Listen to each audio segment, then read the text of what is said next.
Greetings and salutations, everyone. I am Trooper SJP, and this is the Academic Foxhole. Welcome in, everyone. Thanks. It's nice to see everyone. How are you? Hi, everyone. I'm sorry for the late start. You know, how maybe you have Flash installed on your computer? I don't know if you do, but I do. And I don't know. Salutations. Hello, Levi and Krellin. No, the salutations are not specifically for Sal, although he may also have them. But so here's the thing about Flash. Like, Flash always wants to install updates, like, all the time. It's like, hey, install an update. And I'm like, ugh, every time. So I just got rid of Flash. I was just like, I don't know why I need Flash anymore. Isn't Flash, like, from the old days and I don't need it? So I just got rid of it yesterday. I was like, I don't need Flash.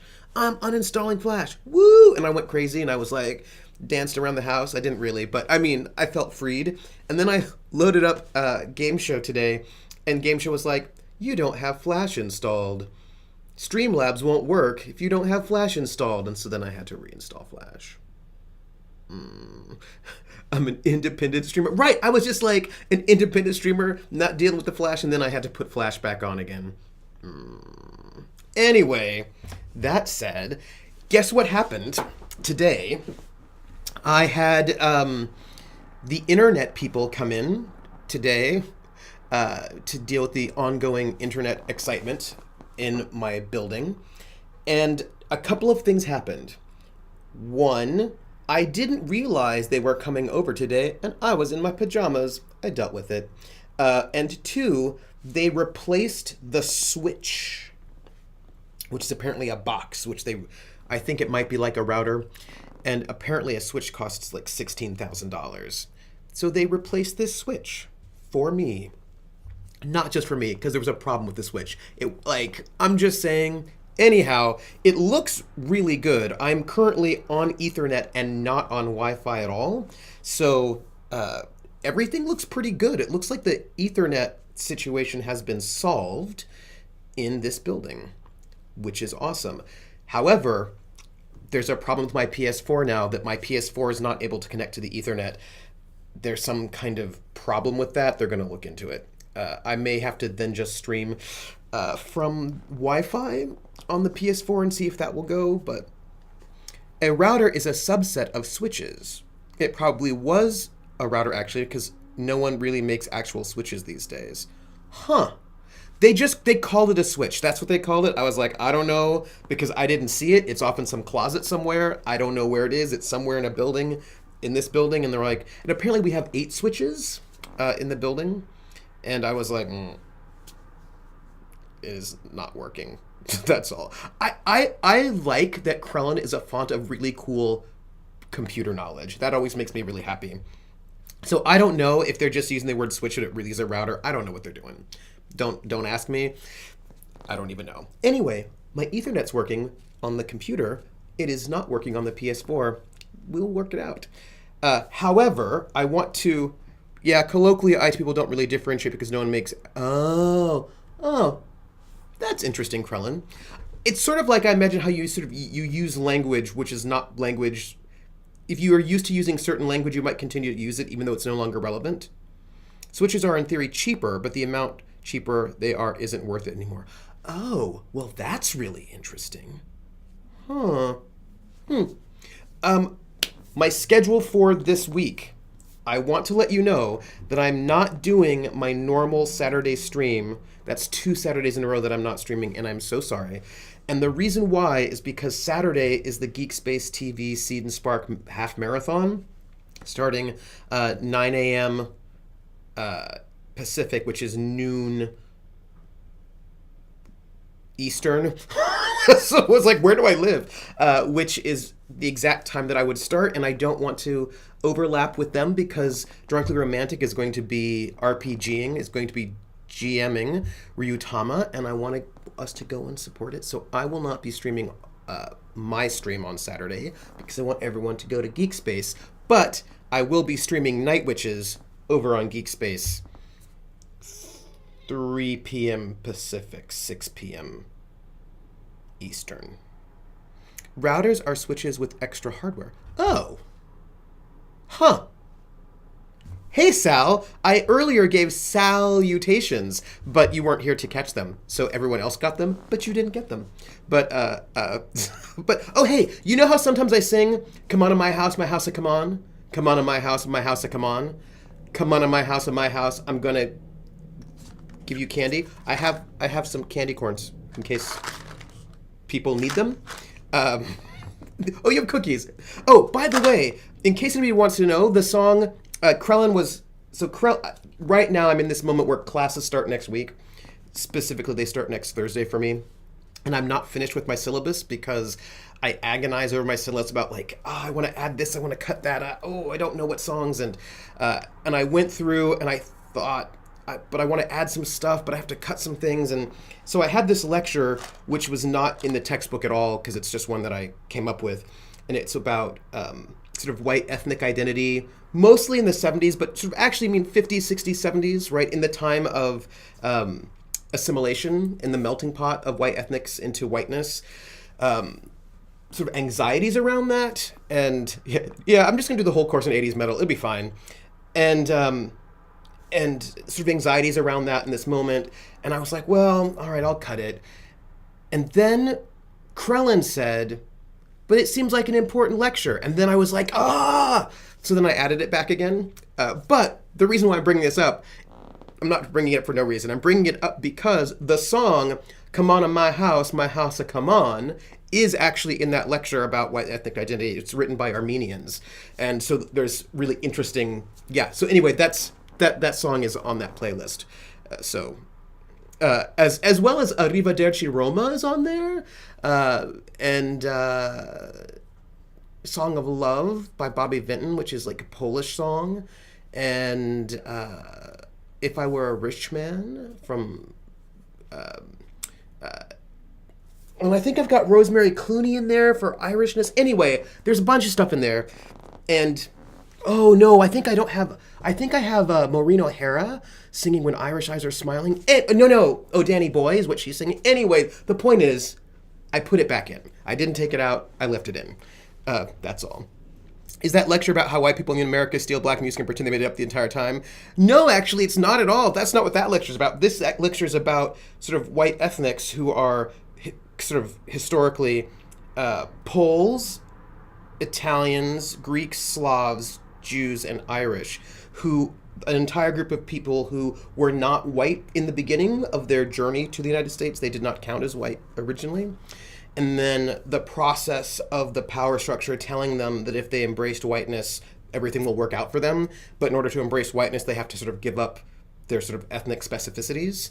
And that process of sort of convincing white ethnics that they don't need those things, and the ways in which white ethnics were not quite certain that was actually true, because they didn't necessarily get things back. So it's about sort of like white working class ethnic identities, often non-Protestant identities in like the 50s and 60s and 70s, and sort of tensions between notions of whiteness and does it include them, does it not include them, and how does that work, and how do you feel about it, and senses of gaining and loss, and like a promise of privilege, which may not actually be a true promise, but then there's a loss of these cultural specificities, and actually Elvis is really interesting because Elvis is very different than, let's say, somebody like Pat Boone.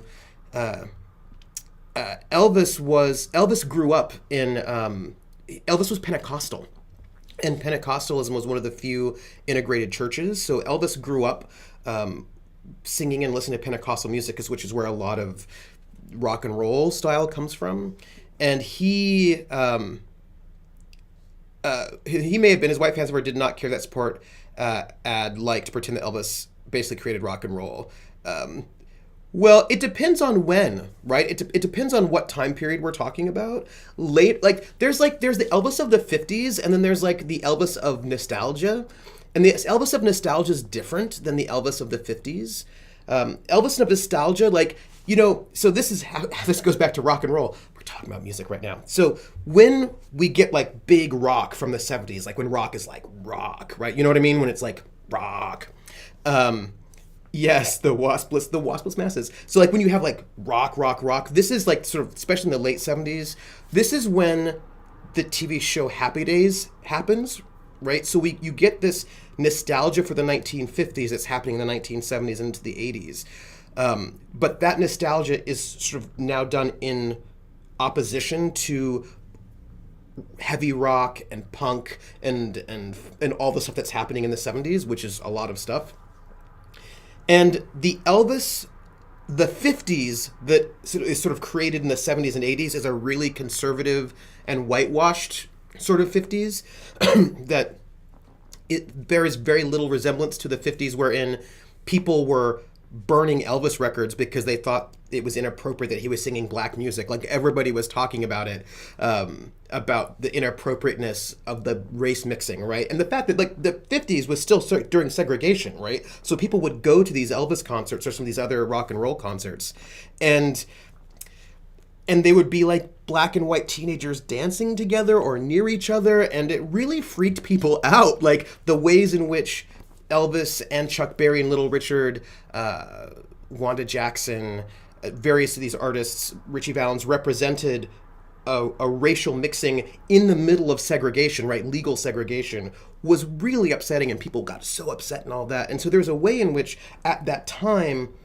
that circle of rock and rollers were really sort of radical and challenging the status quo, as opposed to other rock and rollers like Pat Boone and some other folks who were not. So, and the way he shook his hips was super scandalous. People freaked out. PH, I'm going to have to sing a song for you, and I'm going to do that. So, but the point is, that Elvis, right, and that time period is not the Elvis that we have now, because they ended up using, sort of like, there was a conservative backlash to the 70s that ended up remaking Elvis as this very conservative thing and rewriting and writing out all of these other people. And, you know, yeah. So it's just kind of a funny thing where something that was once so radical can then just 30 years later be pretty conservative. And I think that's really interesting. Yes, Volpus, that's exactly right. The 70s version of the 50s that caused the rebellion that created punk. Exactly. Like there was this, that's exactly right. So, PH, I want to thank you so much for the bits. And when we get the bits, I sing for you all. We're in the Money, but as done by Ginger Rogers in the film Gold Diggers of 1933, which is in Pig Latin. Well, not the whole thing. The whole thing's in English, but then there's a little bit in Pig Latin. And I'm going to sing that for you all as a thank you. Thank you for those bits. Earway and hey, the anime. Earway and hey, the anime. Earway and hey, the anime. Ide I skays are ani say. Old me Andy Adiation pre uye uthre uvia astean weang reo. Iwe everne idre ed leansley of way ed bransley ute day. And way and way we see the anley or le iwe ukle after I got rain the IA. Woo! Thanks, that was a good one. I've been listening to Ginger Rogers quite a lot recently. It's just like getting it in my ear because she's got this really great rhythmic sense when she's singing in Pig Latin that she does these really cool things, and I really want to get it down. Like when she sings, those were sirens on my end. I think everyone's okay. You want to just fill my lectures now? Oh gosh, I'm really excited about the class. I've got 2 good TAs. I think it'll be good, and I'm adding some new things in. I'm going to add a lecture on sort of like the Latin explosion of the 90s and aughts and sort of thinking about, like, you know, going from like Gloria Estefan, Selena to Ricky Martin and J-Lo and Pitbull, Shakira, sort of like thinking about the rise of the visibility of Latinness in this moment. I think that'll be, and like, Despacito, like the whole thing, that'll be really good. So I'm adding that in, and I'm excited about that. It's going to be good. But, then we can talk about demographic shifts in the 90s, because whenever I do music history, it's always about social history and musical history together. Like, what does the music of the time period tell you? What does the music of a time tell you about that time? And what does that time tell you about the music, right? So Ricky Martin is super interesting. So basically, like, music is not just random music. Like, there's a reason why music does what it does and the time that it does, and sort of thinking about it within context. And that makes me happy. Ricky Martin was in a boy band, Menudo, back in the day. So, oh gosh, got me all distracted. But hi, everybody. How are you all doing? For those of you who could see Night Witches, I hope you enjoyed it. We're going to have episode 2 on Saturday. Speaking of the rise of Latin music, I've had people I work with walk up to me with song lyrics, ask me to translate for them. It's weird. And you know what's interesting? Because I talk about Latin music multiple times throughout the rock and roll course. So we talk about it in the beginning, and we talk about Richie Valens and Pachuco Boogie and Santana. And so we're hitting the ways in which I want to sort of tell in this class the history of rock and roll. It's about the rich tapestry of the United States and all the different kinds of people in it and the kinds of music they've listened to over the last 70 years now, right? So it's really about thinking about how diverse and complicated our society has been and the kinds of music everyone's making and how that creates, right, a complicated story and narrative. And that's what I love. Yeah, like East Coast rap and race wars and, that's right. Curl doesn't have to pay tuition. You'll get some music theory, and then I'm not going to talk about harmony right now. Oh, but again, I will say the Aquaman score was terrible. That is just a thing you should know. The Aquaman score was awful. It was embarrassing. I was embarrassed by it. I was like, "What is happening? Why?" That was so bad. What I want to tell... Oh, yeah. So, Night Witches. We did Night Witches. We did the premiere last Saturday, which was very exciting. And this Saturday, we're doing it again with the full cast of all 4 players will be there, including Maggie Crone. And they're going to deal with all the drama that happened from the last episode, and I'm excited about that. Hey, Chicken Wolf, how are you? Oh, the Spider-Verse score was amazing. The Spider-Verse score was so good. The Aquaman score was so bad. Oh, no. Hey, Chicken Wolf. Oh, yeah. So I'm so excited for Maggie to jump in, and she's got a cool character, and it's going to be really good. So good. Now, we just have to deal with logistics because they're going to host it from their computers because they don't want to bring the stream down in the middle of the marathon. So someone over there has got to have the overlay, but I'll be doing roll 20, so I've got to signal to them when we shift from which screen to the... It'll be fine. It'll be fine. But, So, today, so come and watch it on Saturday. Come and watch it. It's going to be good. I want to see how they deal with the cliffhanger. I'm doing pretty well. I mean, it looks like my internet has been fixed. I'm getting a new computer tomorrow, which will be faster, bigger, better, faster, more, and not 7 years old. So, and then my 7-year-old computer, which is right here, and it's very lovely, will go to my office to replace my 10-year-old computer that is in my office because I do not replace my electronics or anything nearly as often as I should. You know how you should maybe buy clothes more than once every 20 years. Things like that. So, yeah. You will watch the VOD on Monday. And we now have, this is super cool. We did a podcast version of it. We extracted the video, I did a little voiceover. We did a podcast version, so people who like podcasts more than videos on demand can just listen to the podcast. Maggie's character is just going to have to be sent in to clean the squad up. Yeah, it'll be fine. It'll be fine. I want to tell you all a story. Do you want to hear a story? Can I tell you a story? Yeah, I see, Sal. We're in the same boat. Can I tell you a story? It's about Night Witches, but it's not about Night Witches. It's about the cliffhanger they're on. You know the cliffhanger they're on? Can I tell you? Can I tell you the story? And then we're gonna play Where the Water Tastes Like Wine. I bought socks with... Oh yeah. Okay, this is fair, Volpez. So here's what happened. So at the end of... Okay, good. So at the end of the last episode of Night Witches, they found Alexei Popov, who's a friend of Lena's brother from back home, in his boxers and t-shirt tied up onto the support beam of their barracks, and gagged, right? And so they they pull the gag off and they let him out. And then the next thing they hear is outside the door of their barracks, the deputy Politruck saying, "Inspection."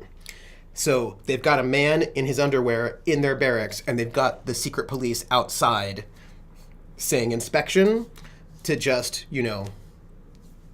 I don't know, check in with them. So that's the situation we've ended it on, and I don't know what they're going to do. But can I tell you, this is the story. Are you ready? This story is based on my own experience in real life. Now, not exactly the same, because nobody was kidnapped and tied up in a barracks anywhere. That did not happen in real life. I mean, in my personal experience, that did not happen. But this is what happened. I was in AIT, which is advanced training, and I was always and forever hanging out in, so there were these two barracks that were from different units that were across a courtyard from each other. And I was in one, and I had a bunch of friends in the other. And I was always and forever hanging out in this other barracks over there. And I was hanging out in a barracks in a barracks room that I should not be hanging out in, because there's gender segregation in barracks. You're not supposed to like fraternize or whatever. And but like we were all buddies hanging out, right? So I'm in this barracks. It was me, and I was hanging out in Ruby LaFoon's barracks room, and we were hanging out. And it was sort of the evening, right? So it was like after hours-ish, and I'm hanging out in these barracks. And all of a sudden, there's this knock on the door, and we hear, "Drill sergeant, inspection." And like, they don't do inspections in the evening. So that was weird. So his drill sergeant's at the door, and we're like, dang, what do we do? Like, oh my gosh, what do we do? So we had no time. And this is what happened. This is like, it was insane. Oh my gosh. So imagine the barracks room, right? So it's there are two beds on the left wall, and on the right wall there are these two big wall lockers where everyone keeps all their stuff. Now, the way that Ruby and his roommate had set up the wall lockers is that most of the time the wall lockers are flush against the wall, and the other wall sort of in a corner, like it's a corner. So you'd have like wall locker, right? So just like flush. But Ruby had left like a 1 foot gap between the far wall and where the wall locker starts, because he put like a garbage can in that corner. So there's the front door. If you're at the front door and you look in, you see beds on the left, you see wall lockers on the right. And so what I did was I hopped up and I stood in that little gap between the wall and the wall locker. It's like only like a little a foot wide. And I just like stood right behind the edge of this wall locker at the corner of this room. The door opens and his drill sergeant walks into the room. And my drill sergeant walks into the room. I hear my drill sergeant's voice, and I'm like, what is my drill sergeant doing in this inspection with his drill sergeant? Because my drill sergeant is not the drill sergeant of this unit, but for some reason, my drill sergeant is there in the room, and I'm like, oh my God. And so I'm just standing there, like, as quiet as I can be, in this little corner, and they walk into the room. They're like, "Hey, LaFoon, how are you doing?" And LaFoon's like, "I'm fine." And he's like, the drill sergeant's like, "What are you up to?" And he's like, "Nothing much, drill sergeants." And they look around the room. They don't see anything. They look into one of the wall lockers. They don't see anything. So then they leave, shut the door, and I just look out, and there's a mirror. And from the mirror, I could see the doorway. If they'd looked into that mirror, they would have seen me hiding in the corner, but they didn't. And so, like, I got away with it. Like, it was like such, it was like, I don't even know what would have happened had I been caught. Oh my goodness. It sounds like there was a snitch in my unit, as a matter of fact, Sal. Oh yeah, somebody was snitching. Somebody was snitching in my unit. But the point was, I got away with it by hiding in the corner it was a dramatic moment. And either one of the units had a snitch. I think it was his unit, because we were all hanging out over there. What would have happened? It would have been bad, because I was breaking the rules, because you weren't, but those rules were stupid. Like, we were just hanging out, you know what I mean? It was like, but like, we actually were playing, yeah. See, But the problem is that I wasn't supposed to be in his room. That was the problem. But Ruby and I were playing, we played Dungeons and Dragons together, as a matter of fact. We were like part of a gaming group. And so I was like hanging out, like, we weren't playing Dungeons and Dragons at that moment. But anyway, we were pals. But, you know, you're not allowed, whatever. Anyway, so I was inspired by that moment and some of the things that happened in Night Witch's last session to just see what they would do if they had someone that they were not allowed to have in their barracks. And I don't know what they'll do, but I feel like it'll be really exciting to find out. What would happen? What's the punishment for being friends? For being friends, nothing, but for breaking rules, oh, I don't know. You probably would have gotten some kind of punishment. It would, you know, and there probably also would be push-ups involved, or extra duty. I mean, I don't know what they would have done. But I didn't want to test it, because if there's one thing you don't want to do is get in trouble when you're in spy school, because anything that might threaten your security clearance is the worst thing ever, because if you lose your security clearance, you lose your job and they give you some other job that you don't want to do. So, right. So, but quick thinking, hiding in the corner, saved me, and it was fine. Yeah, I mean, it was probably extra duty and yelling, right? They probably would yell at you, but then probably they would also look at you more. Anyway, it didn't happen, didn't get caught, everything was fine. It was really close, though, and it was just a lot of good luck, and yeah. But here's the thing, I just thought that I would give this gift to my players and let them have someone inappropriate in their barracks with threatening people outside the front door to see what they do about it. I don't know what they'll do about it. Like, I'm excited. That's the punishment is making everyone else's martinis and ironing all their fancy suits. Maybe oiling their Walter PPKs. That's how some friends of mine met and ended up married, met in language school in the Air Force, playing D&D. Oh, that's so awesome. Of course, I mean, it is spy school. Breaking the rules should be part of the curriculum. Yes. Oh, no, they were really big on the rules. Anyway, I just thought I would give you all that little behind-the-scenes info on where that idea came from and how I got out of it, but I have no idea how they'll get out of it. Like, I have no idea what they'll do, and I'm really excited to find out on Saturday to see how they get out of that situation. And I don't know, Sal was in the service. I don't know if Sal, how much, I'm drawing a lot, not only from history, but also from my own experiences. It's so true. But I'm also drawing on my own experiences, and I hope anybody who, I hope that people enjoy the historical game, but anybody who was in the service, I hope they will, have some echoes of things that they experienced themselves, in this own way. So that's what I'm hoping. And that's what I'm excited about. Anyway, are you excited?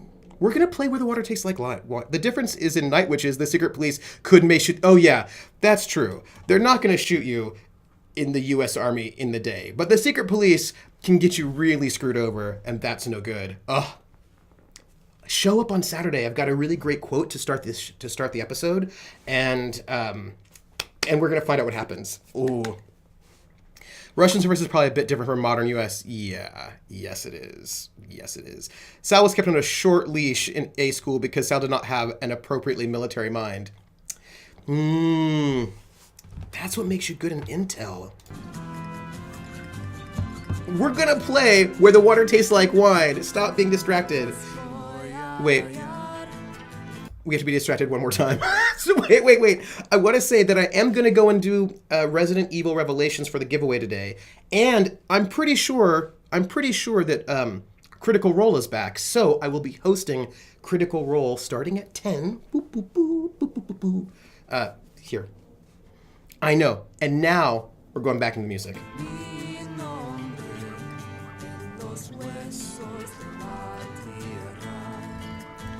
Oh, I'm so excited.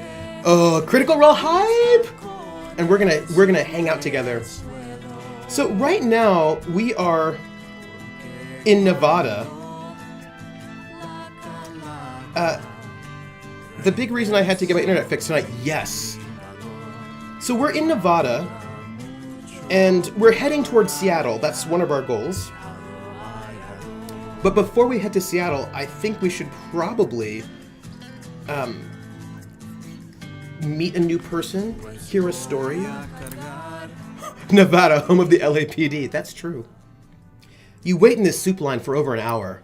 It's barely crawling along. You round the corner of the building and see far away a lone pair of nurses struggling to ladle out soup to the hundreds. Gonna be waiting here a while longer, sighs the mother in line beside you. Seems like it. You and her get talking. After a while, the topic drifts into a strange place, and she starts telling you about the mysterious woman preaching the gospel to all who would listen.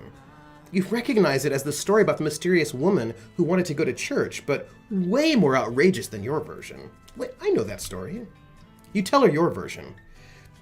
That's not as exciting, she says diplomatically. I mean, it sure sounds realer than what I heard, but I think Toby likes mine best. She bounces her child encouragingly on her hip, but Toby's too hungry to smile. Ooh! Aneo! I have a question for you. Also, Madam Hermit bought me this game, and I should play instead of spending hours on Dead Cells. That's true, Sal. I've been spending far too much of my free time researching antebellum America. Hey, if you've got a Western going on, I'm just saying. Because sometimes there are Western games to be made. Can I tell you all something? Aneo, I have a question for you. There were 2 donations during Night Witches, which I want to go back and check. Were they you, or were they Dahlia? I'm just asking, because there was a Vera Grimova donation. I'm just saying that I feel like... Ooh, Western. J'accuse! In a good way. The strains of ragtime rise from an almost tuned piano. Ooh. At the bar, an older woman, dark-haired and striking, toys with her cigarette holder. Hope you don't need lodging, the bartender tells you as you sit. The hotel's haunted. At that, the woman chuckles. Let's ask about the ghost, because I feel like I need more scales. Do I send you my character sheet? Hey. They were not me. I feel like they were probably Dahlia. But see, right, this is the question, because I thought that Dahlia was flying, and then they're not you, so maybe it was Chris. Anyway, that was donations from somebody who was a fan of one of... I'm just saying. Just saying. I know, ragtime from an almost tuned piano. Let's ask about the ghost. The bartender leans in. This was a long time ago. Woman lived on the 5th floor. Ooh. Real fancy lady. They say she was... He breaks off, glances over at the smoking woman. I shouldn't say in mixed company. The lady laughs. Oh, go on. Her smile is sharp. Let's keep listening to this story about the fancy lady. Might be helpful. I need to get some character concepts from Mad Dipper soon, too. Well, she had a lot of boyfriends. The bartender hedges. One of them was real jealous. He murdered her in a jealous rage, and her ghost still haunts that room. There's a maid who saw the ghost with her own eyes. The woman catches your eyes and smirks. Ooh, let's move on. Interesting. By the way, when I run a Western, I really want to do a city-based Western, you know, more trying to build something. Let's meet this person. We're gonna meet a person.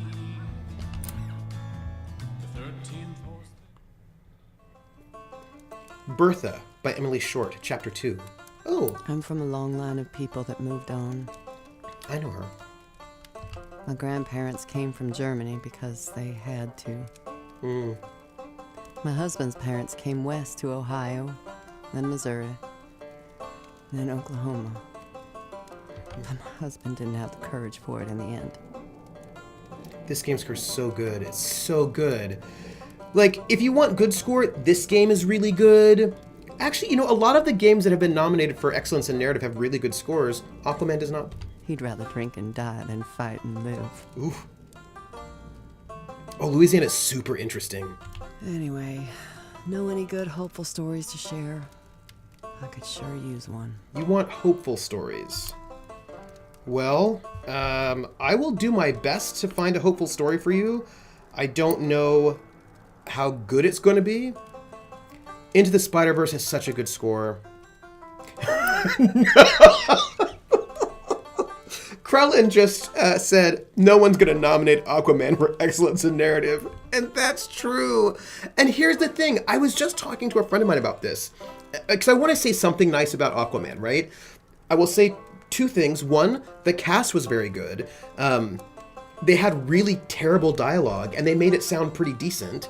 And James Wan, the director, he tried to give us some interesting visuals, like some interesting shots, wherein a lot of the films don't do anything particularly interesting with their shots. It's just that the movie wasn't very good.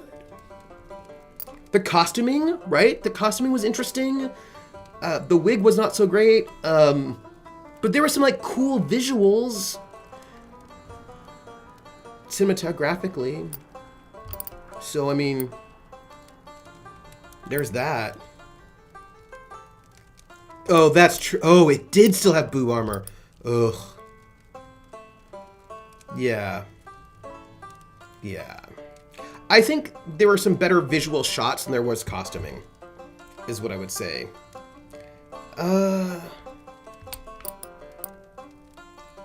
Why? You cannot escape boob armor. There was a comic book about that was pretty good. I'm going to tell the story of the mysterious woman preaching the gospel to all who would listen. She will find that hopeful. If the that's right, the Suicide Squad won an Oscar, didn't it? I tell the story of the mysterious woman preaching the gospel. Thank you for sharing that one. I feel a little better now. Many women who do not need to wear armor for function, like wearing boob armor.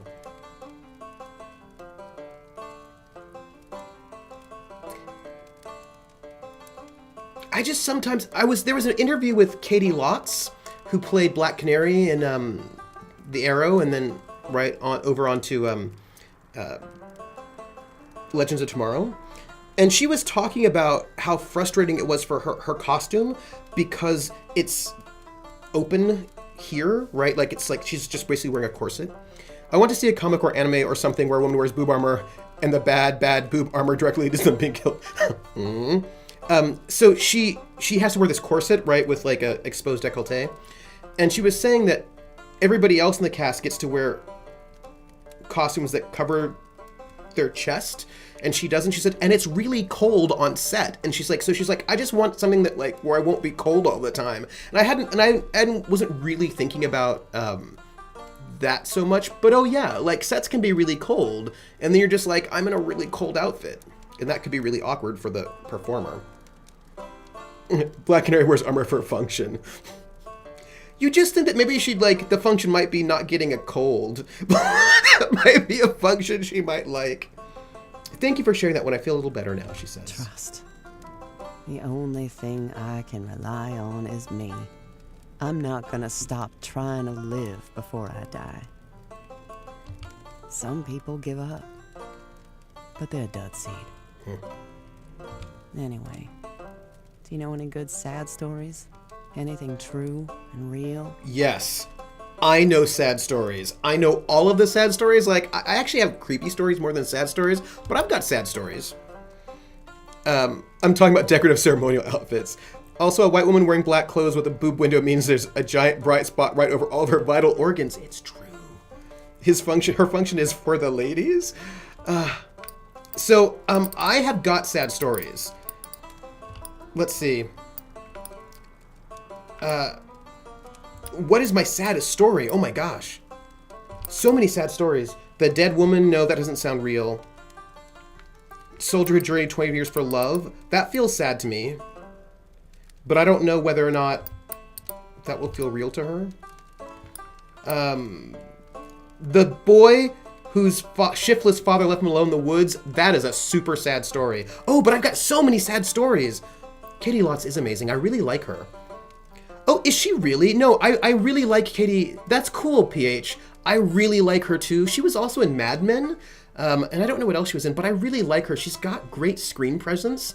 You know what I mean? Like, she's got really good charisma, and she really made that character really, like, I really like what she did with the Canary. Oh, I didn't see that movie. What was the movie where she was a robot? Power Girl can have a boob window because she's invulnerable, but I wonder how she avoids wardrobe malfunctions. This is a question. But so, I mean, the question is, Superman is also invulnerable, and he doesn't wear boob window outfits or butt window outfits. Like, Superman doesn't wear a butt window. He could, because he's invulnerable. A lot of double-sided tape. Yeah, you know what? There was a really great series of cartoons, comics drawn by people. Maybe he oh, The Machine. I will. Yeah, but a lot of the women wear spandex, but also with boob windows. But there was this great series of cartoons where artists drew male superheroes in outfits that would be similar to what the female superheroes are wearing and in the same kind of poses. It's very instructive. This is now an air scoop. She plays a scientist and oh, that's cool. You go butt windows, you can skid to a stop. Oh my goodness. Let's see. I think I'm going to tell the story of the boy whose father left him alone in the woods. I think she'll respond to that one. Because that's a sad story. Sorry, there's dust in my eye. Freedom. I used to think if my husband would study at night and learn how That's to right. use Thank a you, Sal. radio, The Hawkeye we could have a Initiative. different job that paid better. We could go anywhere. The Hawkeye Initiative. Thank you, Sal. That's what it's called. I was like, what was it called? I couldn't remember. But he was always too tired to study. Anyway, I'm looking for a good laugh. Do you know any funny stories? I have some funny stories. I got some, but I don't know if you've heard them already. We'll find out. She was such a great canary that the other actress taking the mantle. Yeah. It's really interesting. I feel really badly for the other actress. What's her face? What's her face? You know who I'm talking about. The other woman. You know who I'm talking about. The Hulk is the sexiest dressed male superhero. Think about that for a second. I think Namor might be sexier dressed than the Hulk. The Submariner, maybe. But you know who I'm talking about. I was gonna say the blonde, but there are a lot of blondes. I know I'm a skeleton hobo, like haunted by the devil. I don't have good happy stories. There's also supposedly a reason for the boob window. She's an alt-universe Supergirl or something, and she removed the S logo when she took the Power Girl mantle in order to distance herself with Superman, so her new emblem became herself. Yes, that's, yes, you're the one that I'm talking about, and I feel really badly for her because she's not, I can't think of her name. She's not a bad actress at all. She's actually a pretty good actor, but she got stuck, right? That she was like clearly set up to be this fairly important figure, but like love interest and then also Black Canary. And Katie Lotz comes in and does such a good job as the Canary. Everyone's like, we want her. And then Emily Bett Rickards, Emily Bett Rickards, who plays Felicity. Everyone like loved her, so she becomes the love interest. And like poor what's-her-face, Laurel, ends up getting stuck because the part that her character was supposed to do got taken by two different people. I mean, I felt badly for her because I have nothing against her at all. But other people just came in. Katie Cassidy. Thank you, Katie Cassidy. That is correct. It was just super awkward, you know? What do you want right now? Oh, you want a funny story? Yeah, okay.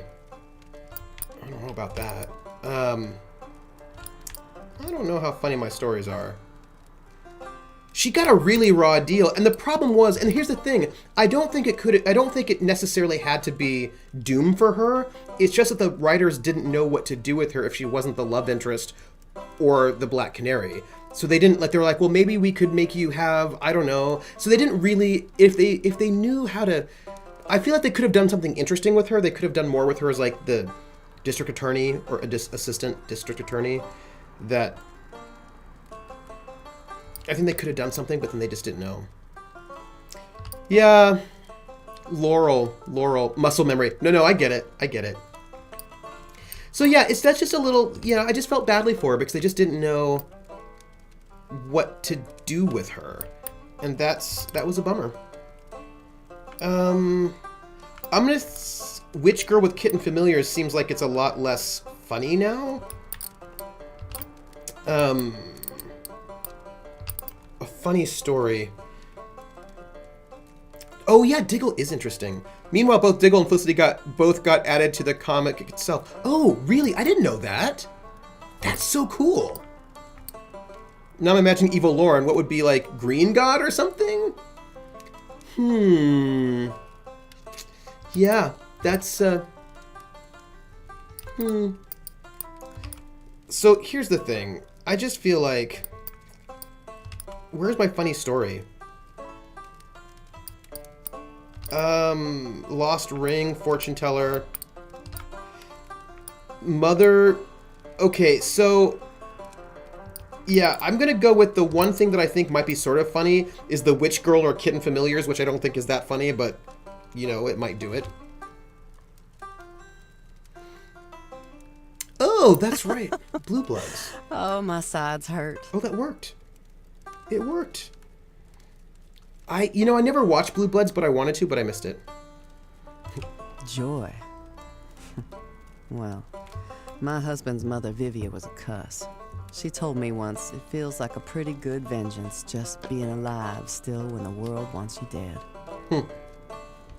We should watch tragedy close. Remember it, learn it, never turn away from it. Tell me a sad story, will you? I have sad stories. I mean... But I don't know if I should tell her one. Because...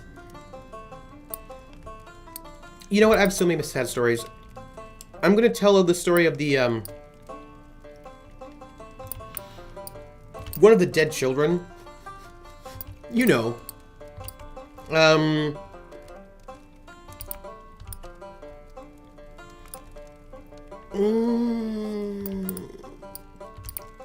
How about the story of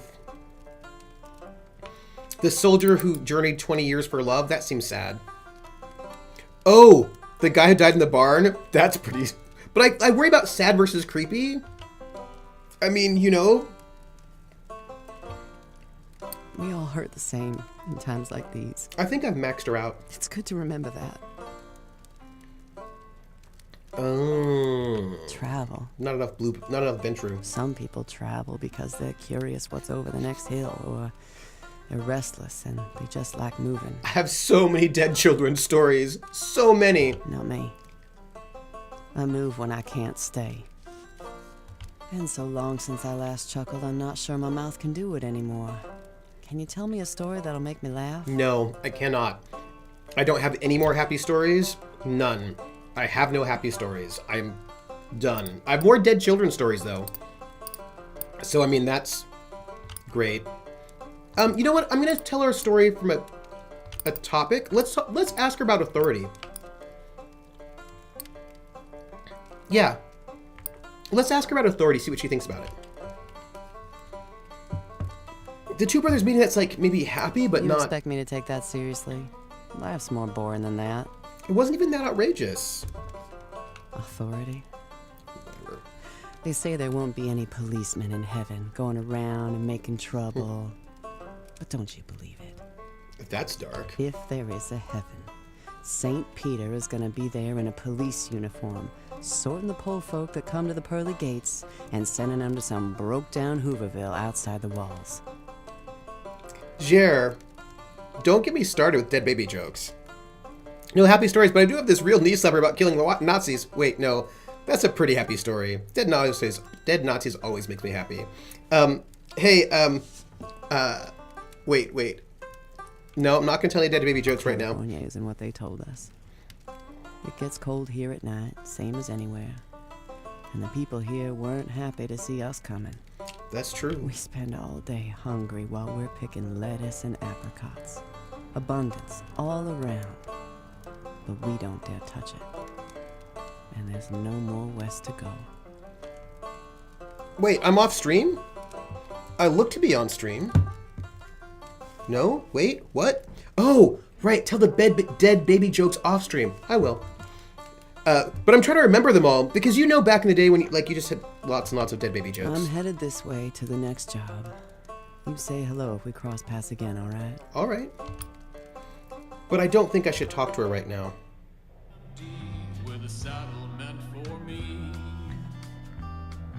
Hey, I did really well with her. I think I probably need new stories, but... Yeah, I will tell those jokes off stream. A new Discord channel for dead baby jokes.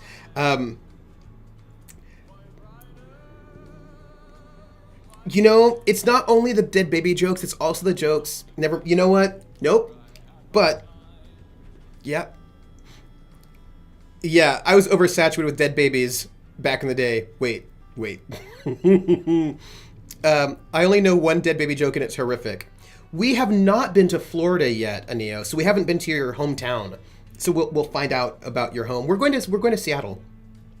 California's full of whiskey, women, and gold. I don't know, maybe. I think I need new stories as your motto for this. This is true. But I'm going to go to the southeast. I'm heading up to Seattle and then I'll head over. The bar is crowded with people from every walk of life.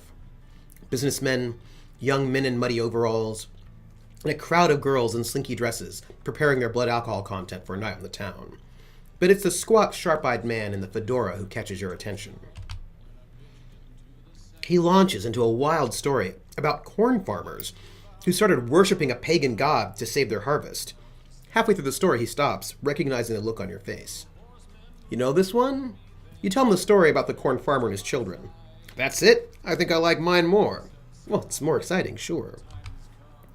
Seattle's on the way. No, Seattle's totally on the way to the southeast. That's how you get there. You have to go from Nevada up to Seattle to catch a flight. I think we're going to visit everywhere. I don't know. It might be. There are a lot of towns in here. We read that one. So here we are.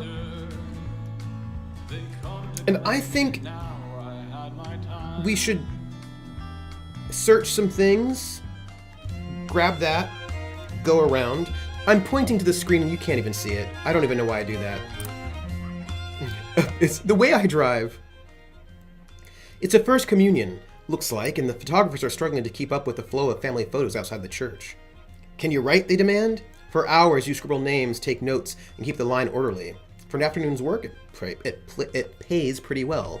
But I didn't need the money. I should just not use those little search buttons if I don't need the money yet. I appreciate that they actually had a banjo player do the banjo parts as opposed to a guitar player. I appreciate that.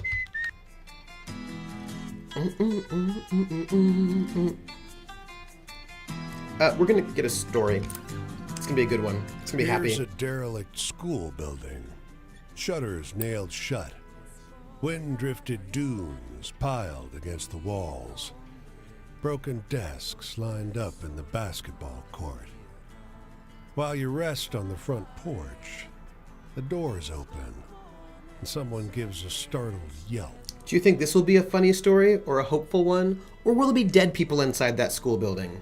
He's an older man, tidy and unshaven, carrying a toolbox in one hand and brandishing a broom in the other. "Don't squat here," he growls. "We're not abandoned." I can stand my ground or run away. I'm going to stand my ground because I'm a hobo skeleton. I'm bold. He does have the devil's eyes. He gives you a hard look. Oh.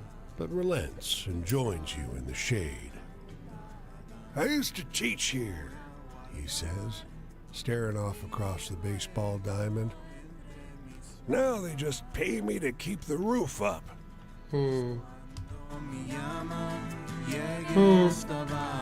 Well, I'm sorry about that. But we're going this way. Because we're heading to Seattle. And we're going to see everybody in Seattle say hey. Gang, I just want you to know that you all are awesome. And I'm happy to know you all. And I appreciate all the things that you add to this space. I'm in just a particularly happy to know you all space at the moment. Me too, right? Yeah, and, thank you, everybody. All of y'all are decent peeps. Also, PH, I'm sorry that person was rude to you on that online game. Like, I don't know why people are so stupid. Like, why do they have to be mean? Bang. The screen door clangs in the wind. Downstairs, you hear low murmurs. It's just The dumb. wind again? Or voices? You were sure this house was deserted. Sal, I will tell you, because I know you're suspicious of these things. When I was younger, people were really mean to me all the time, right?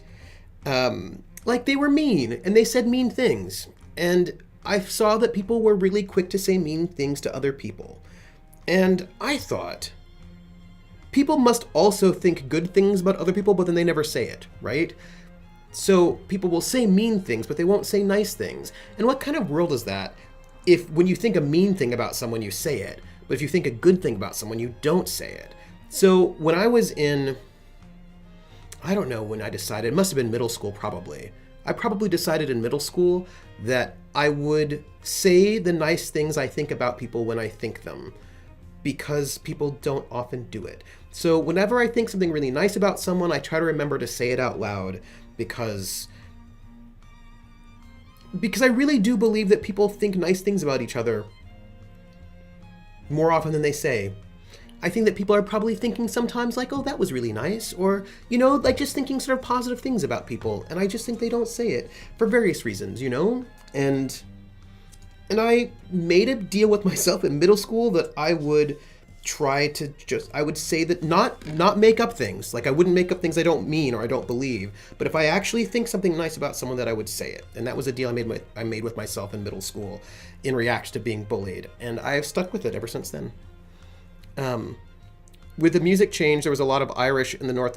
Maybe, yeah. I suppose the railroads took them there. Yeah, I think the railroads did. You know, there were a lot of Irish in San Francisco, so I'd imagine so.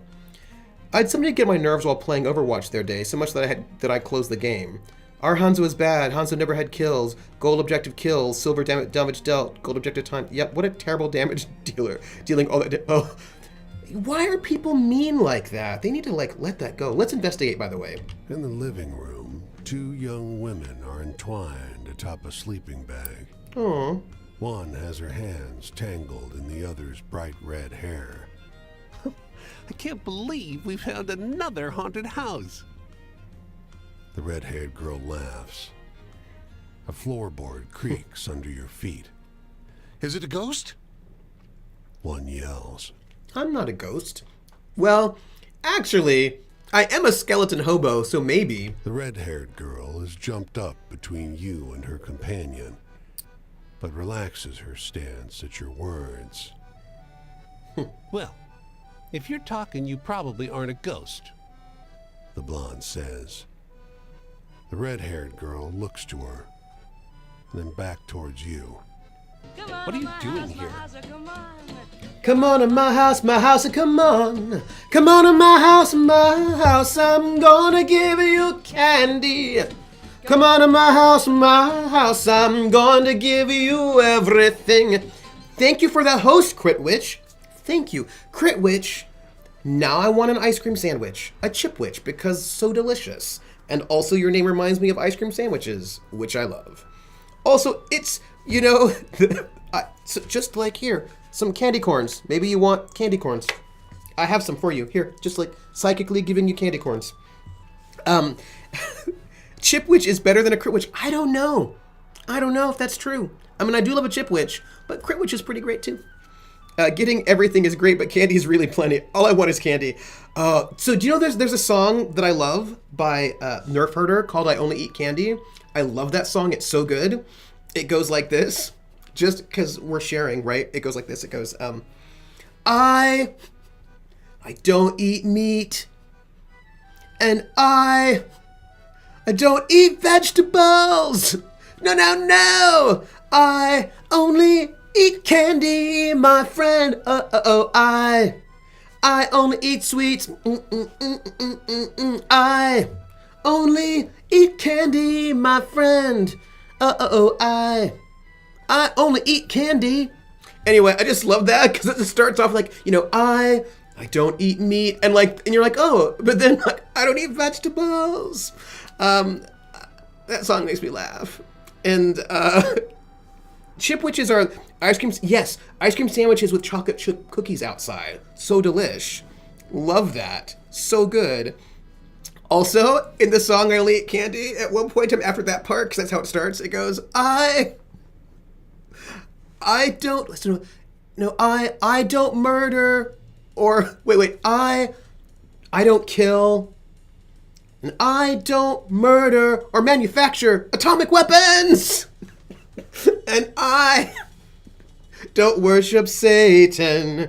Oh no, not like Charlie and Steve, who are the other members of the band.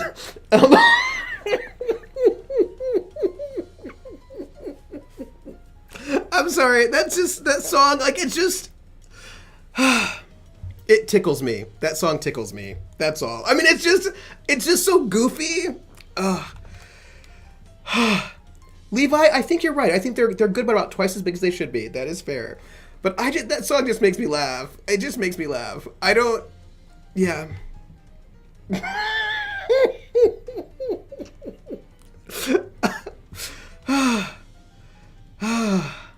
Sorry, I'm just tickled. I'm just tickled by this one. And you should have heard Charlie C before they made their deal with Satan. I'm just passing through. We're driving around, but Sam made us pull over for another night in a haunted house. Sam squeezes her hand. Come on, this is cool. There are probably bats in the attic. Your presence is not unwelcome, but the two only have eyes for each other. That's awesome. I love that there's like a really wide variety of sexualities represented and races represented in this game, and it's historical. I love that. They're totally adorable. We're moving on. Ooh, getting a little bit of jazz. We're gonna head west a bit to see if there's anything we missed. Then we're heading north because we're going to Seattle, Washington. We've already passed San Francisco, I think. I think it was a happy story, at least so far. I mean, I'm concerned that as the story gets retold, they'll end up being, I don't know, dead or something. But it was like a nice story. I think we have a good romance there. Let's get this new story. The creature looms in an evergreen clearing, blood spattered around its maw, one enormous paw still buried in the flesh of the man sprawled beneath it. The grizzly spots you. Even at this distance, you can see its yellowed fangs. Slowly, deliberately, it begins to advance on you. Okay, so I can climb a tree or play dead. Another happy story. I think bears can climb trees, right? So I think we're supposed to play dead. At least that's what cartoons told me. I think we play dead. Bears can climb trees, right? And this is also giant. Also, I'm a skeleton, so I feel like if I play dead, I sort of am dead. Okay. Yeah, right. Thank you, Krillin. Bears climb trees. I'm gonna play dead. Also, I am a skeleton. Well, okay. It also was. Yeah. Okay. Well, we're gonna play dead and hope that me being an actual skeleton will help. You drop to your knees, curling into a ball. The only noises you can hear are your breathing and the bear's warning grunts. The bear's rancid breath is hot on your neck as it sniffs you. After what feels like an eternity, it wanders away. Let's wait to be sure. Let's wait to be sure. You remain still as the light fades. Eventually, you dare to move. It's just you and the dead man in the clearing. It looks dressed for a day foreclosing property, not trudging through the forest. The company here is unsettling, with him dead, and you playing so. We'll move on. We'll move on. Yeah, that would suck. Playing dead and it not working. You know, I don't know if you, I don't know if any of you all have ever gone to, hey, we're moving into Oregon. So I don't know. So in San Francisco, which is where I grew up, or it works too. Yeah, and they were like tasty. So I grew up in San Francisco, and there's the aquarium, which is a big aquarium, but they also have this natural history museum where the aquarium is, and you can, go through it. And they have these stuffed taxidermied animals, right? So you can see these taxidermied animals. Yeah, there's just not a lot of choices with bears. But this is what I wanted to tell you. So they have these taxidermied bears in there. They had a grizzly bear, a polar bear, and a California brown bear, maybe?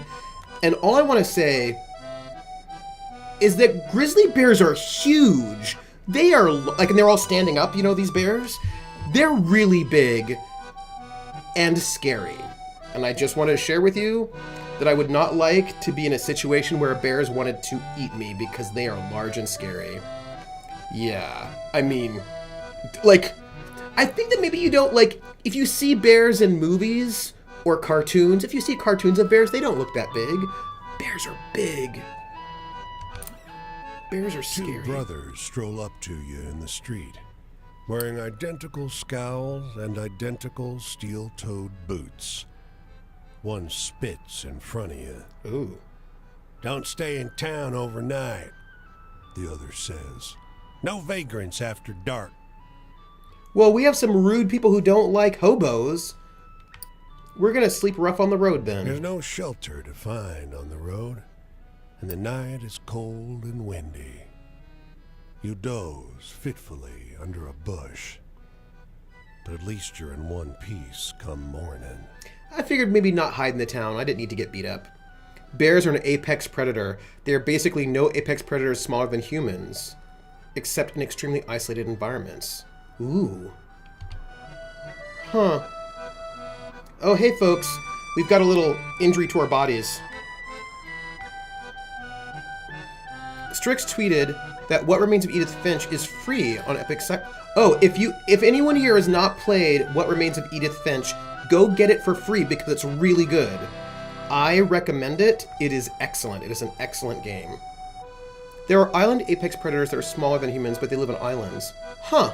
What? Go get it. What are the apex predators? It's so good. It's such a good game. So, bears. Oh yeah, Casey should totally play it. That would totally be right up her alley. Good call, PH. Let's search here. You weren't supposed to see this. Outside town, two men, identical, stand sentry over a third body half covered with a canvas sheet. Might as well grab a shovel being that you're here, the man in front says. When you hesitate, he makes an appeal to your Christian charity. So, great cats, right? Tigers, jaguars, lions, those. Bears are apex predators. What else are apex predators? Oh, that's it?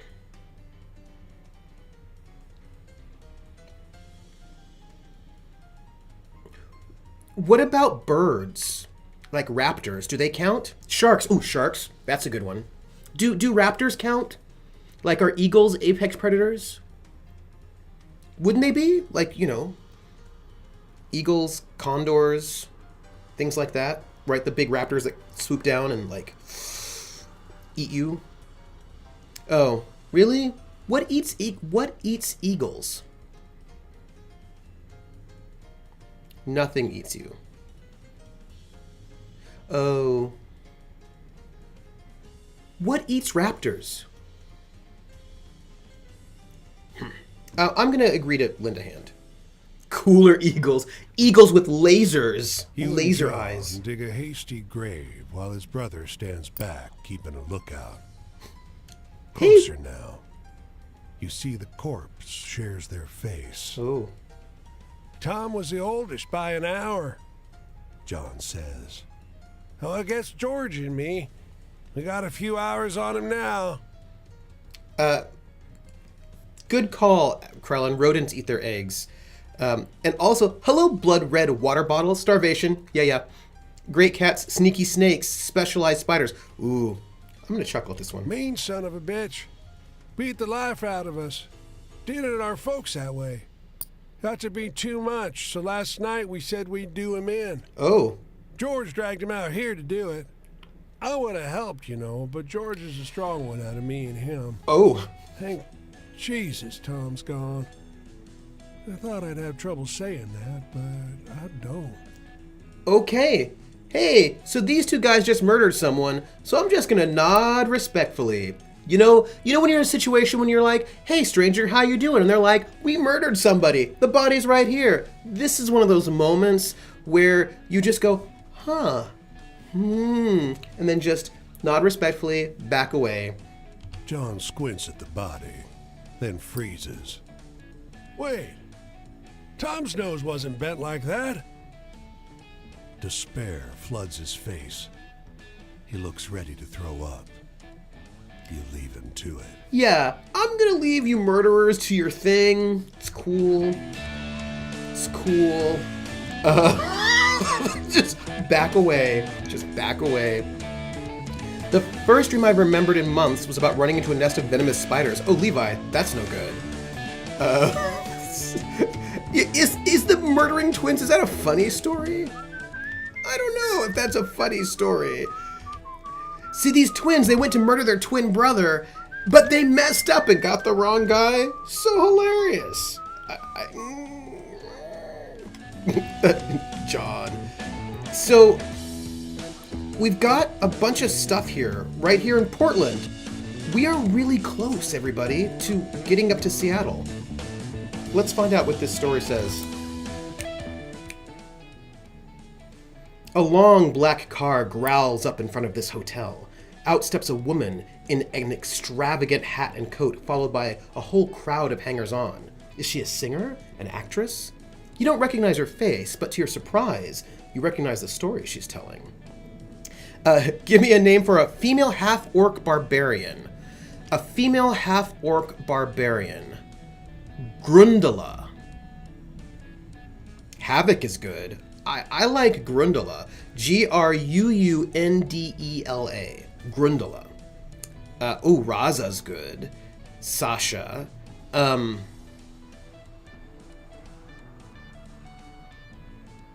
Creme brulee.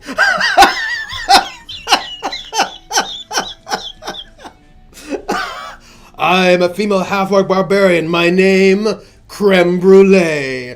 I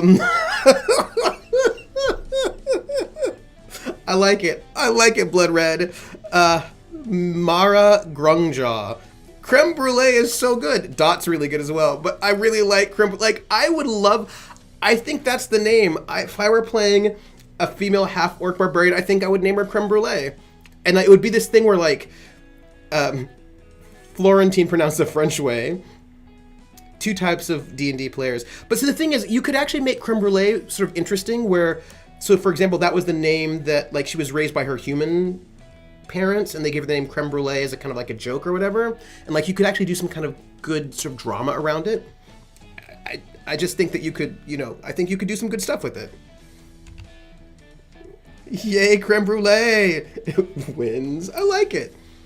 In a sharp transatlantic accent, she's telling everyone in her party a story about the man who sought to feed the starving through science. It's clearly the story of the dubious but promising miracle growth formula, but changed in a few entertaining ways. I'll keep listening in. Isn't that something? She asks. Her various followers agree. She pays the driver of the limousine and sweeps into a hotel like a thunderstorm of red velvet. Someone should do a picture about it, you hear her exclaim. And you move on. I'm a little injured right now, but that's okay. I need to find a real city, is what I need. The bull lounges by this construction site, basking in the bitter sun. Upon his head is a silver crown shrouded in tongues of pale fire. Laborers periodically wander past, seemingly unconcerned. The bull catches your eye. You realize you've been staring. So I can just greet the bull or just take the crown, and that seems rude, and the bull has huge horns, so we're going to greet the bull and say hello. The bull arches his head languidly away from you. I'm waiting for my friend, he informs you airily. Now all the laborers are stopping and staring. Feeling reproved, you mosey along. Should I have just taken the crown? Creme brulee, she has the habit of finishing everything she cooks by taking a torch to the outside and adding a burnt crust. Or she does that to people, right? She creme brulees her opponents. I'm saying. C.P. Pennebaker. The dandy approaches seconds after you enter the saloon and extends his hand. Syndicated in 16 papers. Trying to find out what life is honestly like for folks like you out here. Trade you a drink for your story? Sure. C.P. Pennebaker takes down your tail in a frenzy. This is precisely what folks want to hear, he cries. He pumps your hand vigorously Maybe on Sal. his way out the door, leaving you with the bill. Really? Really, C.P. Pennebaker? I'm moving on. That's the worst. Worst, I'm telling you. Do you think Seattle will be a real town that I can rest in and get... What river is that?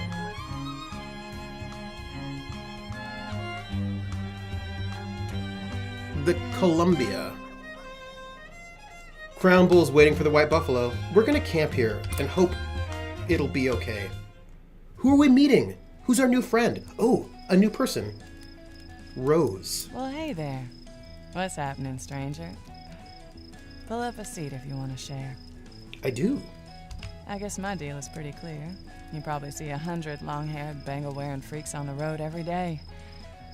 We're the only ones still hitching around, I guess. See, this is really interesting about this game. The devil mentioned it in the last, or the wolf, or the whatever, mentioned it the last time we spoke to him. He says that you'll notice that time is not exactly right. Some people are from the future. Well, your face is okay.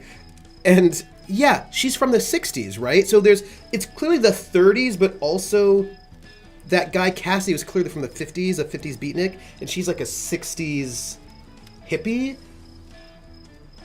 And the music we're hearing is pretty 60s as well. So there's a kind of interesting cross-time warp happening around, I suppose, travelers, right? Travelers for the last couple of decades. Bummer. Because this is a beautiful place when you take the time to smell the flowers, huh? Mm-hmm. So anyway, got any good ghost stories? Anything scary or weird? Oh, do I?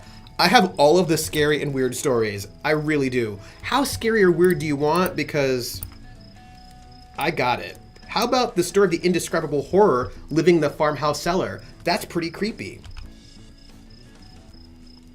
Like, you want scary? Oh man, that's really good. Good and scary, I mean. Yeah.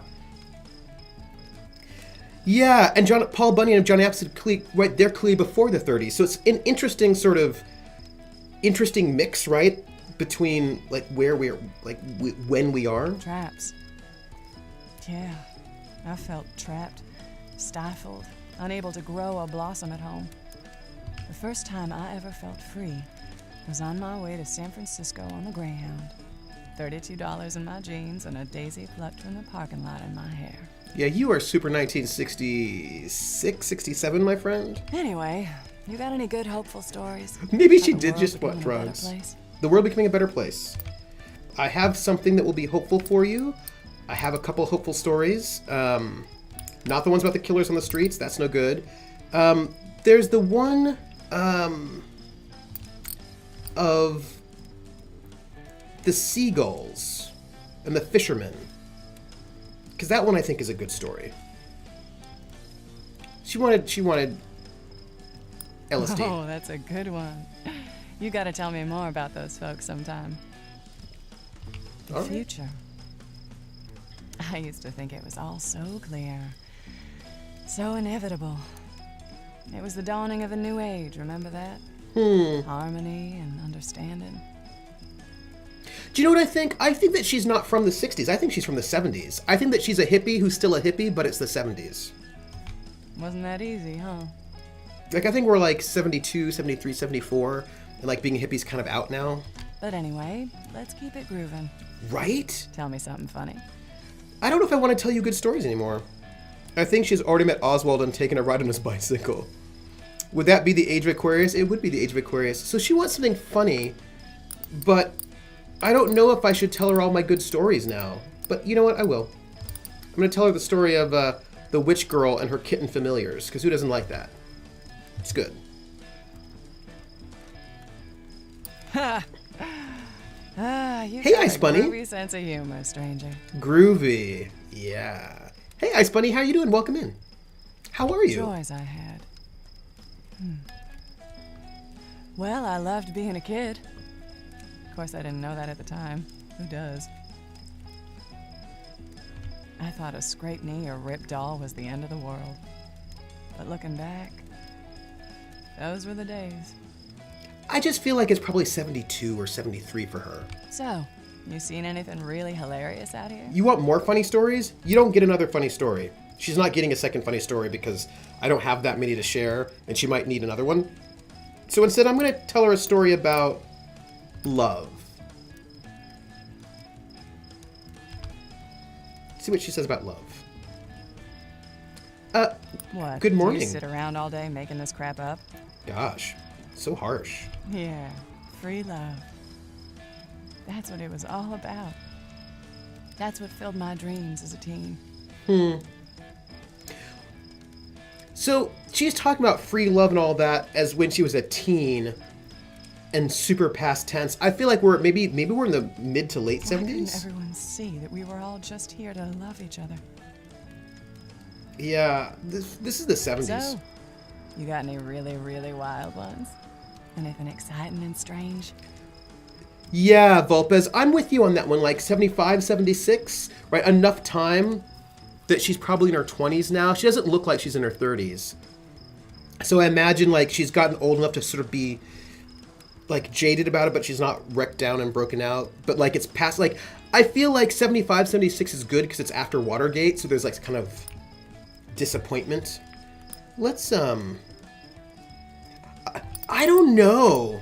Let's go with the killers on the streets and see what she thinks about authority. Right? She might. Come on, don't be a drag. That's not true. It's totally true. Whatever. Authority? Whatever. My dad was big on following rules. Came from being in the army, I guess. But that wasn't my bag. I wonder how many different voice actors they have for this game. I was a free spirit, he said. With love when I was a kid. More bitterly when I was older. Well, there it is. And I feel like I've been doing all the talking. You know, you've been telling me your story. It's cool. But the sun's coming up soon, so I gotta get ready to go. Heard some interesting stuff about a group of folks getting by up this way. And you didn't eat the M&Ms. Yeah, good for you, Ice Bunny. So yeah, I think after Watergate. Oh. Good for you for not eating those M&Ms. You didn't need them right now. 18. Oh, that's pretty good. I wonder if they had a different person for each of the main story characters. And where are you going? What's your deal, Seeker? What's the future hold for you? I think I can meet her a second time. I think I can meet her a second time and still have enough good stories to do well. Let's hear this story. You wait in this soup line for over an hour. Oh, we saw that opening. So you and her get to talking. After a while, the topic drifts into a strange place, and she starts telling you about the wood fairies who helped rid the women of evil spirits in their lives. You recognize it as the story about the women communing with wood spirits, but way more outrageous than your version. All right. So here's what's up, folks. I need to tell you, where are we at in our life? I need to get to a town where I can rest or find some kind of rest somewhere because I'm like half injured. And that's not great. Oh, no duplicates. That's really cool. I like that. What I think is cool about this game is that, hey, look, it's Seattle. We've made it to Seattle almost. There's also a lighthouse over there that I would love to check out before we go to Seattle. Let's check out this lighthouse.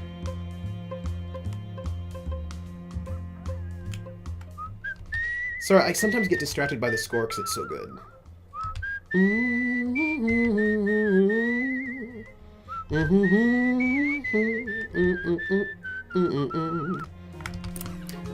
So, gang, I just want you to know,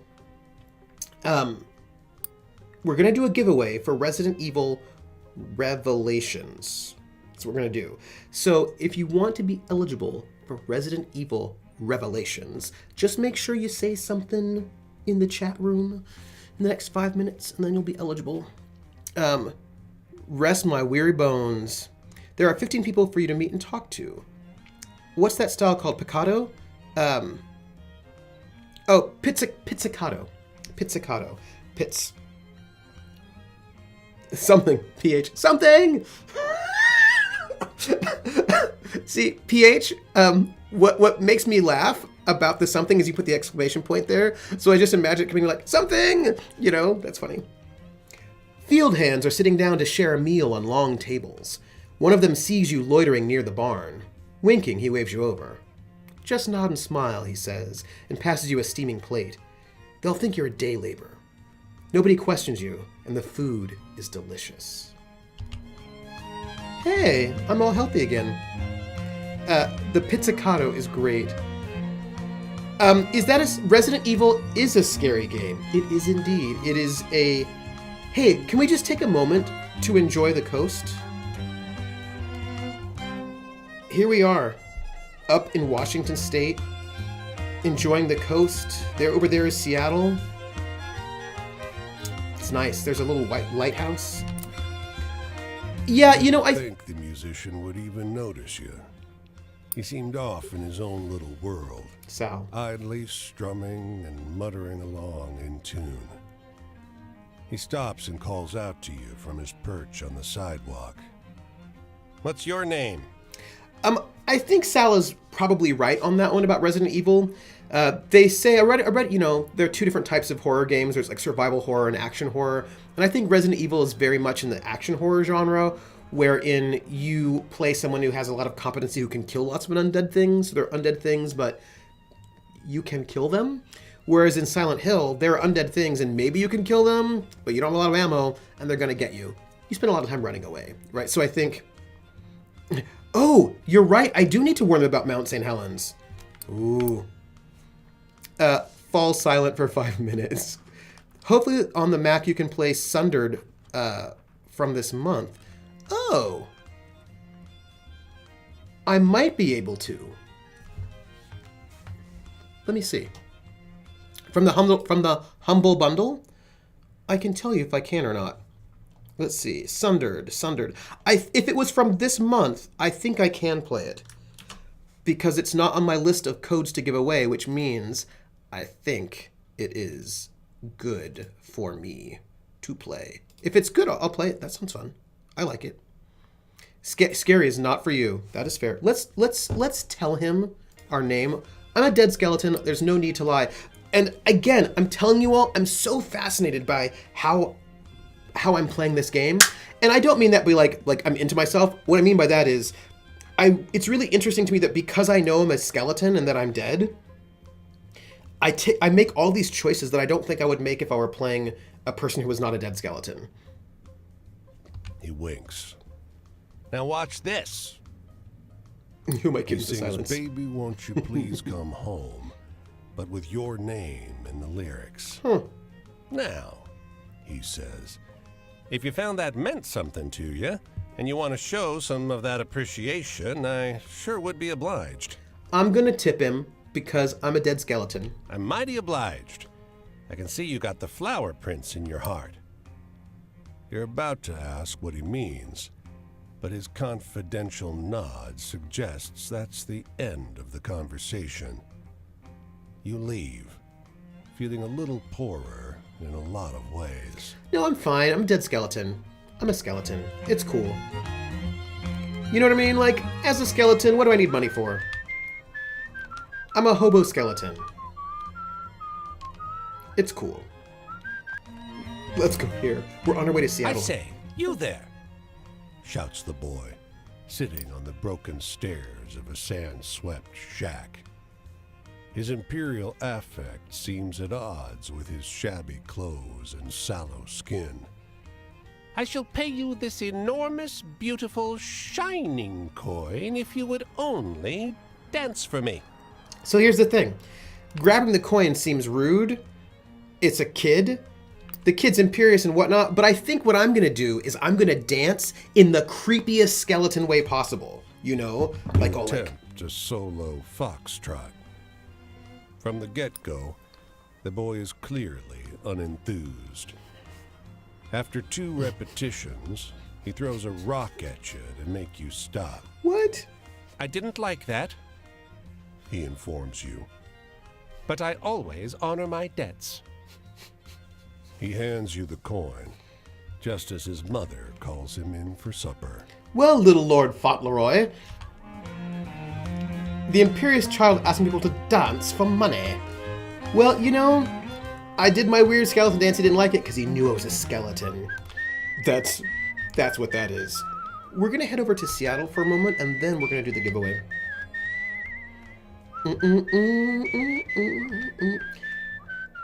And the thing is, now I don't need this stuff from Seattle. It's fine. I'm gonna see what happened to my story. He believed in the Flower Prince, also known as Junkley-O-Mantic. Oh, Junkley-O-Mantic was so great when he was the Flower Prince in the Celestial Rangers. So people in the Northwest are creepy and like to screw with you. Okay. It's true to life.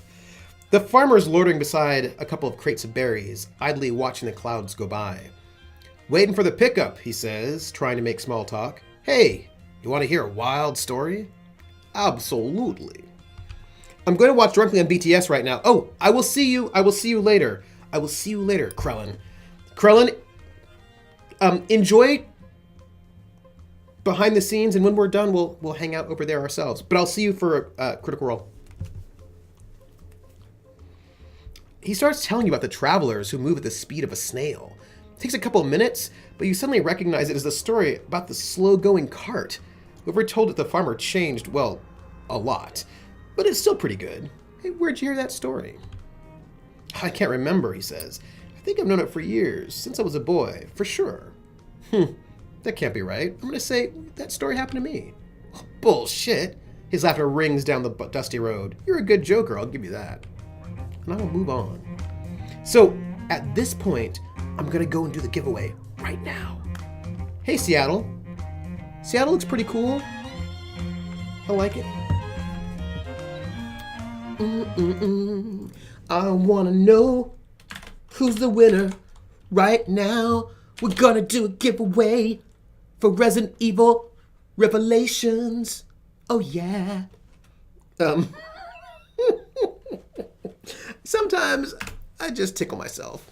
The winner is, who is it? Nightbot. Oh, Ice Bunny. Do you want... Ice Bunny's not going to play a scary game. Ice Bunny, do you want to play a scary game? She's not going to want to. I know Ice Bunny. Hey, Ice Bunny, do you want to play a scary game that is not, you know, that is like you killing zombies? It's a zombie killing game. Ice Bunny? Maybe? No? Yes? Ice Bunny's like, no! No. I didn't think so. All right, I'm going to pull another winner because Ice Bunny does not want a scary game. Ice Bunny, Nightbot really wants you to have a scary game. I'm just letting you know that, like, the Nightbot is like, Ice Bunny. Ice Bunny should have the scary game.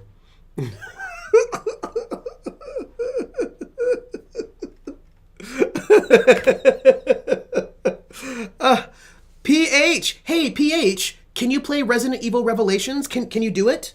PH. Are you down for Resident Evil Revelations?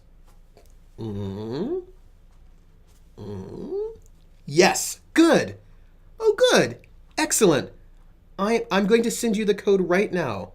I'm whispering it to you. Congratulations, PH. Here you go. Do.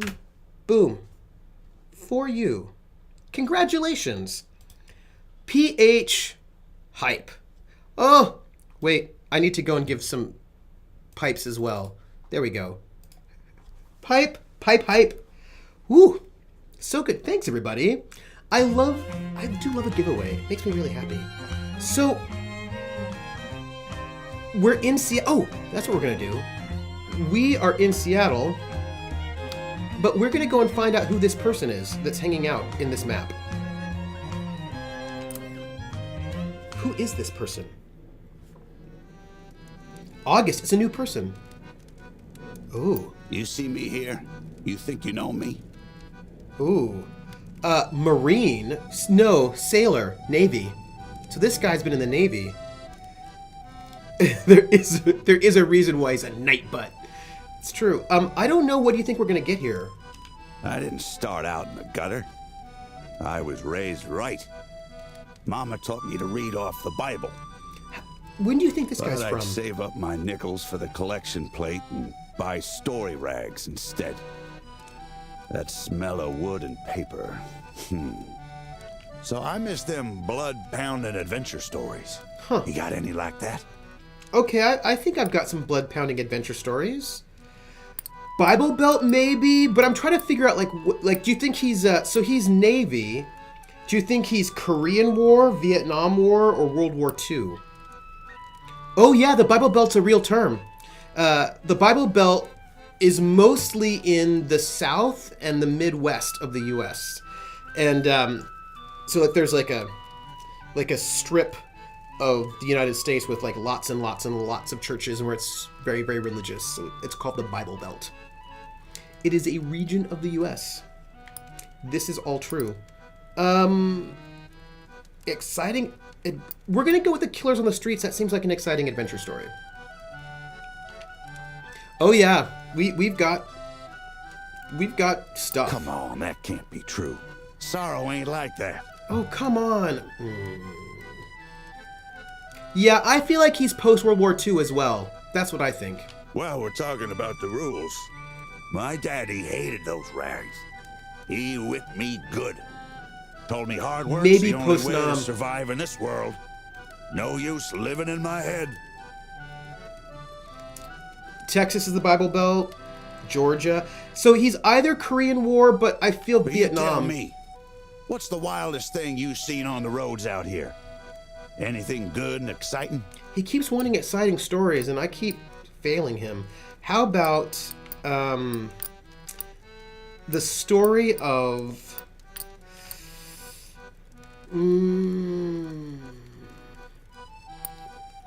something really exciting? Could be much well, you know, that's true. It could be much earlier.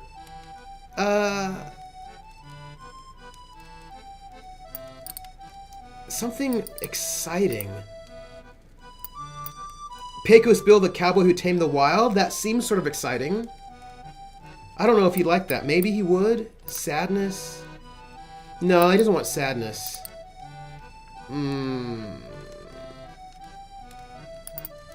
There's some weird stories here.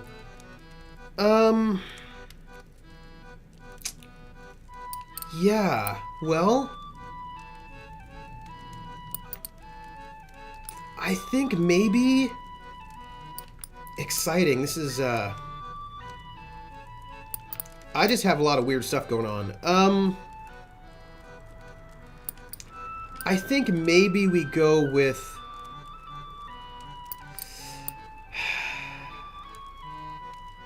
Yeah, we're gonna have to go with Pecos Bill, the cowboy who tamed the wind. Maybe he'll like that one. I don't know. My blood's pumping.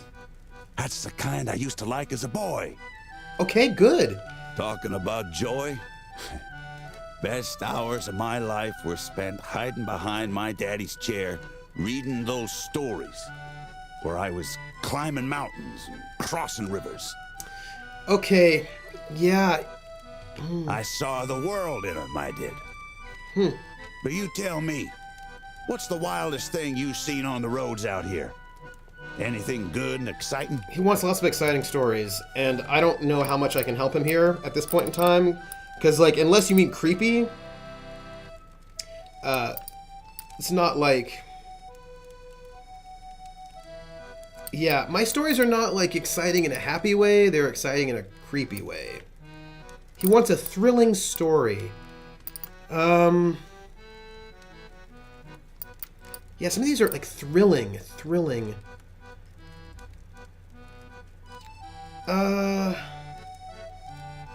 I'm also looking for a tattoo artist.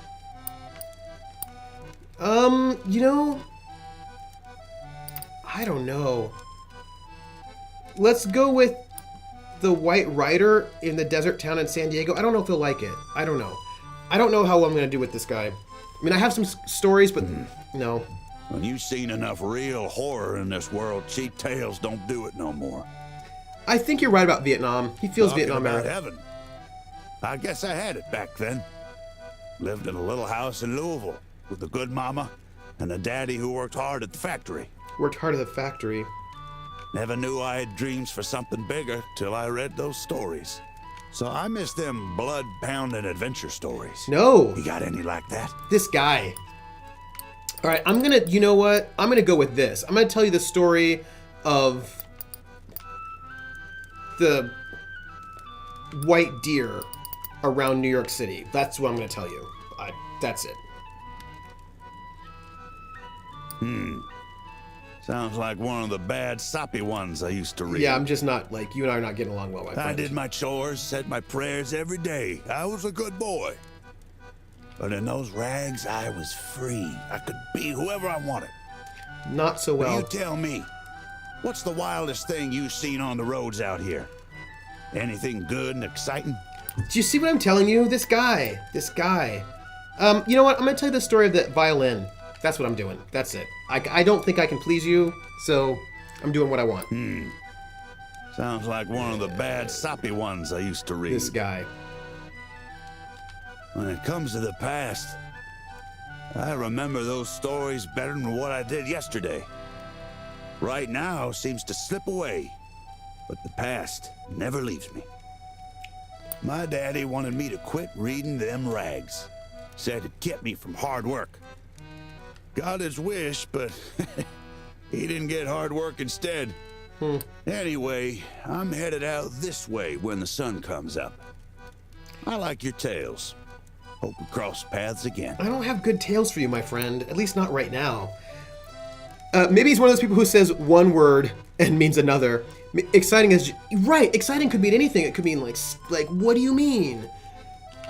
I was not good with him. Although I got chapter 2, so that's something. I suppose it wasn't that bad. Could have been better. Could have been worse. Let's go to Seattle. Check it out. The policeman in the truck on this corner is having a pretty wild argument with someone on the other side of the radio. No, he keeps saying. No way. You listen in as the man on the radio finishes a wild story about the ghost of a woman executed in Paris long ago. Wait a second. I swear this is what happened, the cop over the radio insists. That's when it clicks. You know this story. It's a stranger version of the story of the dead woman in the yellow ribbon, with some bits left out or replaced. Ain't true, the cop in the truck sighs. If only he knew. Well, we have the ghost of a woman executed in Paris long ago. Let's go to Seattle, shall we? And see where we're at. We're actually quite healthy, so I think we should just explore.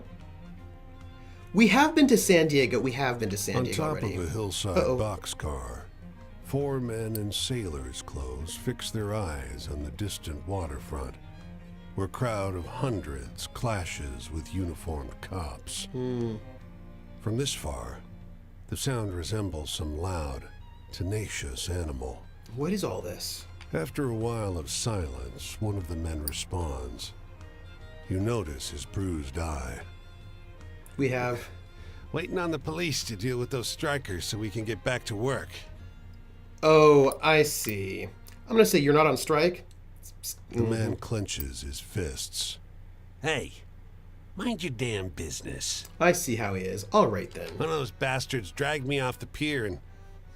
The police open fire into the crowd. As the shots ring out, the character of the sound changes altogether into terror and pain. Hell, fuck this. Bye. Bye? No point dying for a day's work. The man crawls to the edge of the boxcar and hops off. The sound of gunfire continues all across the port, but the dense picket line remains unbroken. The scab with the black eye. I think we should leave. And I think we should look at the... Nope. Look at the map. And I think we should see what we've done. So, we've been a lot of places we haven't been. It's what happened to the orcs and the trolls, it's true. So we could travel down towards Idaho. We could sort of make our way down there and try to head to the southeast. There's still a lot of people we haven't really spoken to. Hit Utah, maybe. I suppose we should start heading towards Idaho, right? Let's take a train. I don't know. Oh, we should look at our stories. Because I think we can probably retire some of our stories out. Let's swap stories. That one. The guitar player believed in the Northwest. The rodeo in California. The idol guarded by a talking snake. Let's do the rodeo in California? I mean, that could be good. That was not the right one. I wanted the rodeo in California. That could be a good story. Let's do... Let's see if anything else that's been maxed out. Oh, here's one. The seagulls talking to the fisherman. Rose's search. Oh, all right. Let's do that. Idaho. Sal, no, Idaho. We are supposed to, yes, Iceman, we learn how stories spread and change over time. That's one of the things we're sort of getting this sort of sense of how the stories and mythology are created. The ghost of a woman executed in Paris. Okay. I feel... Oh, here's one we can switch out. The brothers who sought one another. How much then, Sal? Murdering twins in the Northwest. The stuck truck driver. Bertha's displacement. I don't know what all these do. Let's do... The stuck truck driver.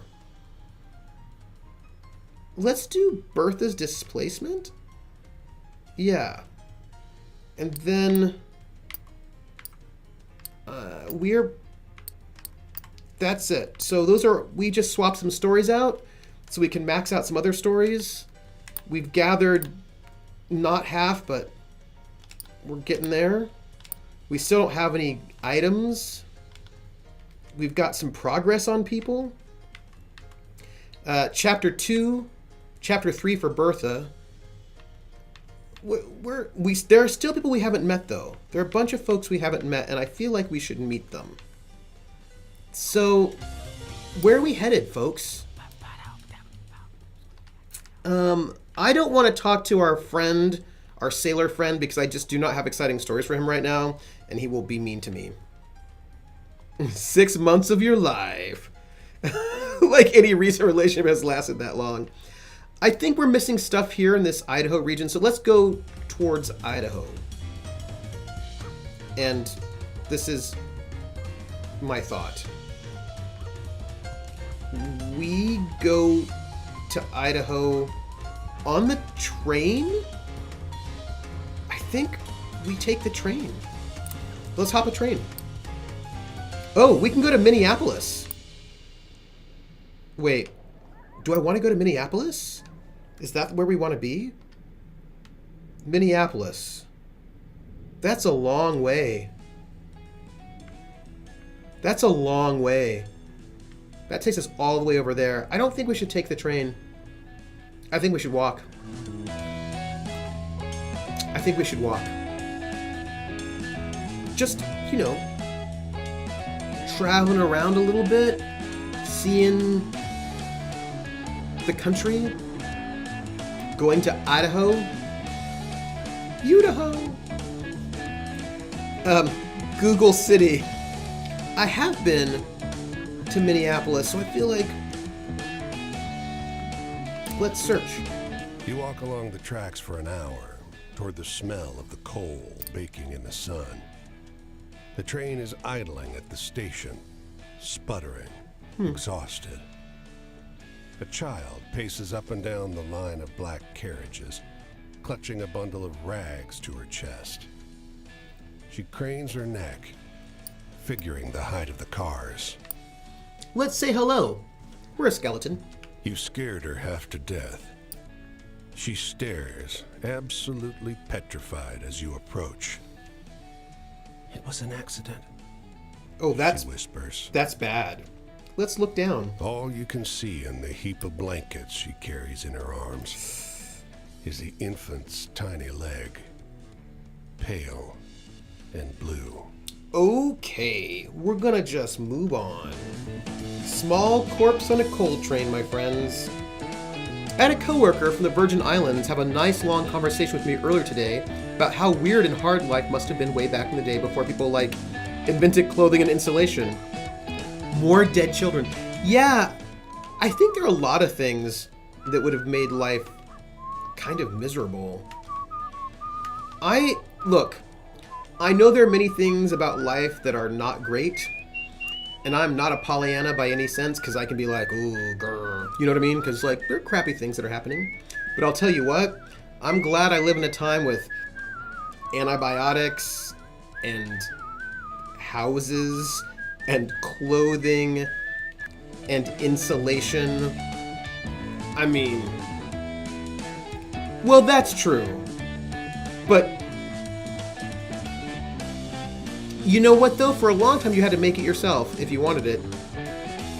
Right? So I'm, like, glad I'm living in a time where I can get, like, I don't have to make all my clothing myself and spin all the fabric, and that shoes are actually better for your feet than they were before. Graphic tees. I'm totally with you there. These are blessed times despite how bad they can seem, and despite how bad they are to so many people. Nobody visits Spokane. And that's true. Like, it's not like it's the best time ever. Like, there are bad things about the world, and that is true. But I'm glad I live in a time, yeah, I mean, it could be a lot worse. It could be a lot worse, just, it was, you know, yeah. Volpez, we're going to visit Spokane. We're going to see what's happening there. Hey, Spokane. How are you doing? Let's search. You glance up, and the sky is suddenly filled with monarchs. Billions of them rising out of the fields and streaming across the road. Well, that's gorgeous. You sit in the shade to watch them, and before you know it, the tree above you has a new coat of whispering orange leaves. They're resting, like you, gathering their strength for the next leg of the journey.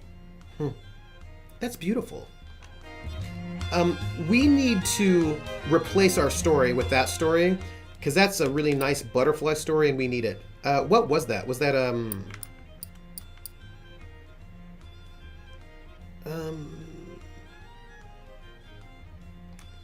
Was it one of these? I've got a lot of these stories. No, it wasn't one of those. What was that story? I don't even remember. Journey log? No, that's not going to tell me. It's a happy story, and I've got to figure out where it came from, like where it belongs to, so that I can swap it out. So, which girl or kitten familiar? Oh, hey, okay. So, Pecos Bill, the cowboy who tamed the wild, the witch girl or kitten familiars. Sommerflüge, that means summer birds, directly translated. Vögel. Let's get rid of Pecos Bill and put in the butterflies, because that's really nice. Like, that is something positive.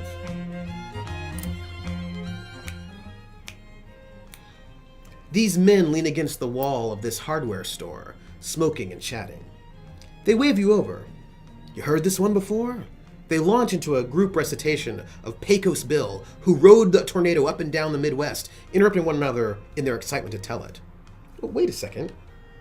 You recognize the story. It's the story about Pecos Bill, the cowboy who tamed the wind.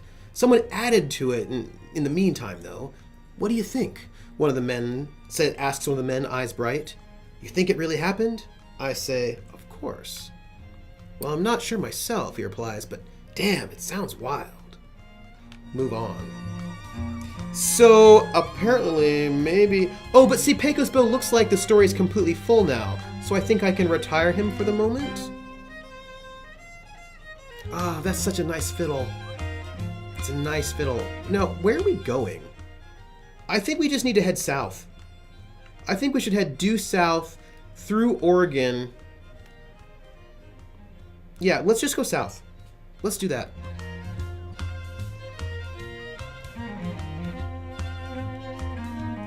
Is that a cello? We'll love a cello. Although, I feel like there's not... Oh, there's something over there. You know when you're traveling around in life and you're wandering around the great wide country, the United States, as a hobo skeleton? And... sorry, I just... sometimes I feel like getting my Kerouac on. Oh, could be a viola. Let's search. There are people shouting and laughing inside this restaurant, and a man sitting alone on the porch like a statue. When you sit beside him, he gives you a weak grin.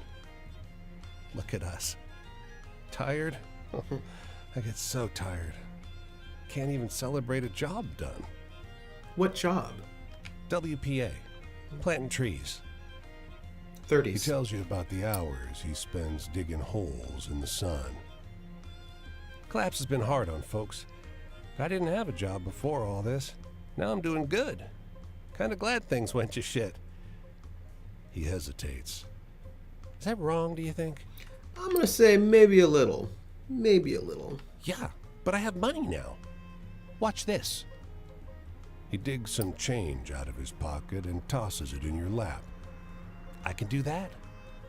And I can do it again. A few more pennies. I'm rich as hell now. I can do whatever I want.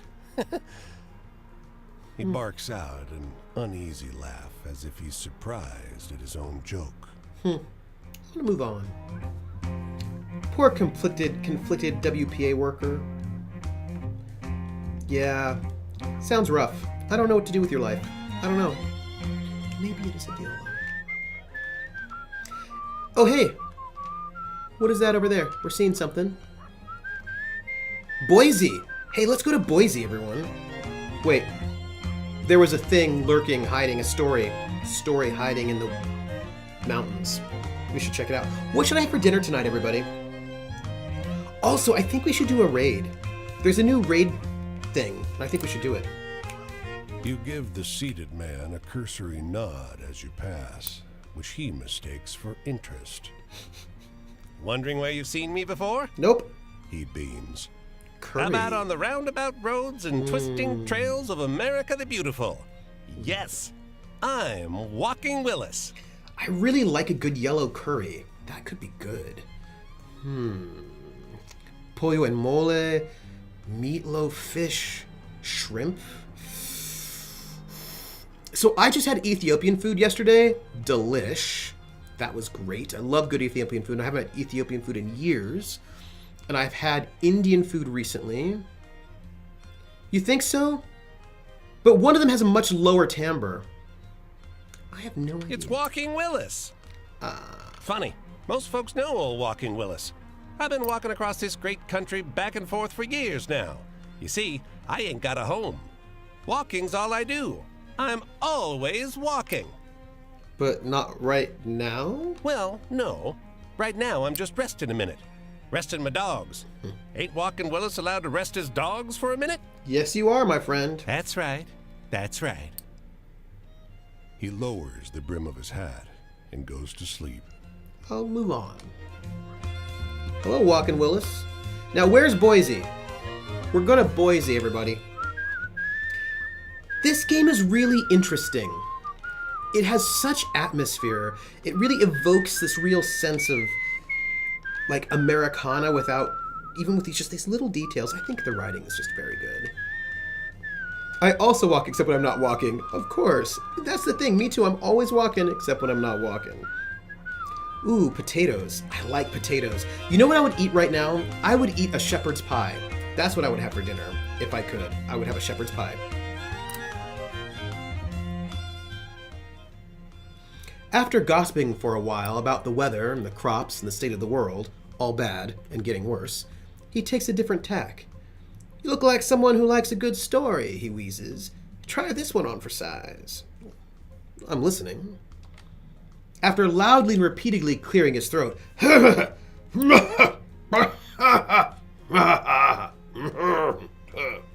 he tells you the story of the ghoul who frightened folks by screaming jokes from his grave. Sounds a lot like the story of the clownish corpse who claimed he'd live forever, but with some parts changed and other parts added. Why gotta mention shepherd's pie? Now I'm hungry. Right? Because, like, I just would like a shepherd's pie right now. I would, okay, why'd I have to mention it? It's Aneo's fault because she mentioned potatoes. And when I think potatoes, in this moment of my life, I'm thinking of a really good shepherd's pie. I'm gonna listen to this tale. He grins up at you at the conclusion of the tale. You give him the effusive praise he's apparently expecting. You'll have to remember that version, even if it's not quite what happened. It's a good story. Right, this is what happens. You mention Idaho, and then I'm gonna think shepherd's pie. Shepherd's pie. Let's get these two new stories, and then we're gonna go to Boise. Lost in your own head, you almost walk straight into this woman in your path. Her expression is imperious. She clasps a large toddler in her arms. He's the one who speaks first. This is a toll road, stranger, He says, voice thuggish beyond his years. 30 cents. I'm gonna talk to his mother because this is weird. Look at me. The toddler orders. Look at me. You're dealing with me. The woman, through her silence, suggests assent. That's creepy. Don't you think that's pretty weird? This game has such weird things going on in it. I don't know if I should push past them or throw some coins. I'm gonna push past them because this is creeping me out. Do not walk away. The child shouts right in your ear as you force your way past. You turn to give the pair a withering look over your shoulder. But just as you turn back, the mother throws her son at you. He looks real mad.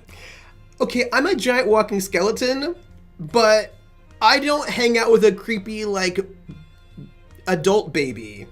I'm gonna dodge the adult baby. The child tackles you by the neck and takes you down. What? He pummels you right in the face for a good long while before you wriggle away. It hurts more than you'd be comfortable to admit. That's weird, says the giant walking skeleton. That's a strange... I'm glad they recognize that is a strange child.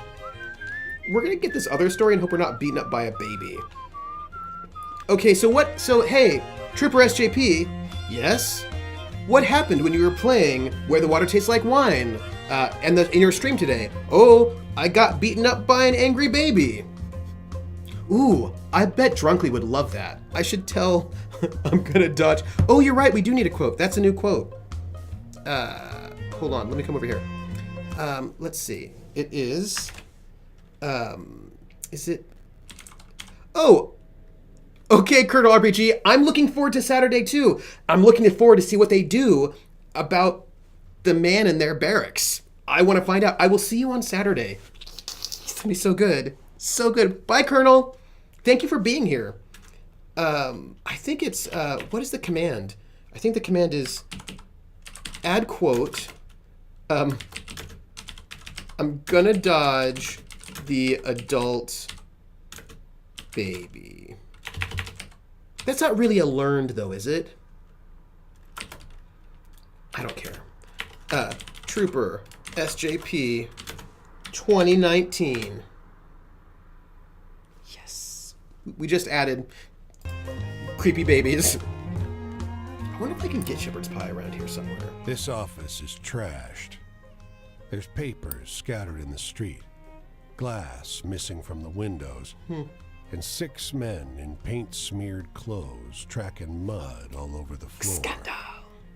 One calls out, Hey, you looking for Baker? Statistics and note-taking are magic. No, seriously, they're magic. We should burn all the witches who perform such foul sorcery at the stake. Oh yeah, but we learn things. It's important things that we learn. I feel like I'm gonna dodge the adult baby is not really a thing that we've learned, but I feel like we should know it. Also, Ice Bunny, last names have been fixed. It is now Petrova and Volkova rather than Petrov and Volkov to be appropriate with naming conventions. It is fixed. Well, let us know if you see him.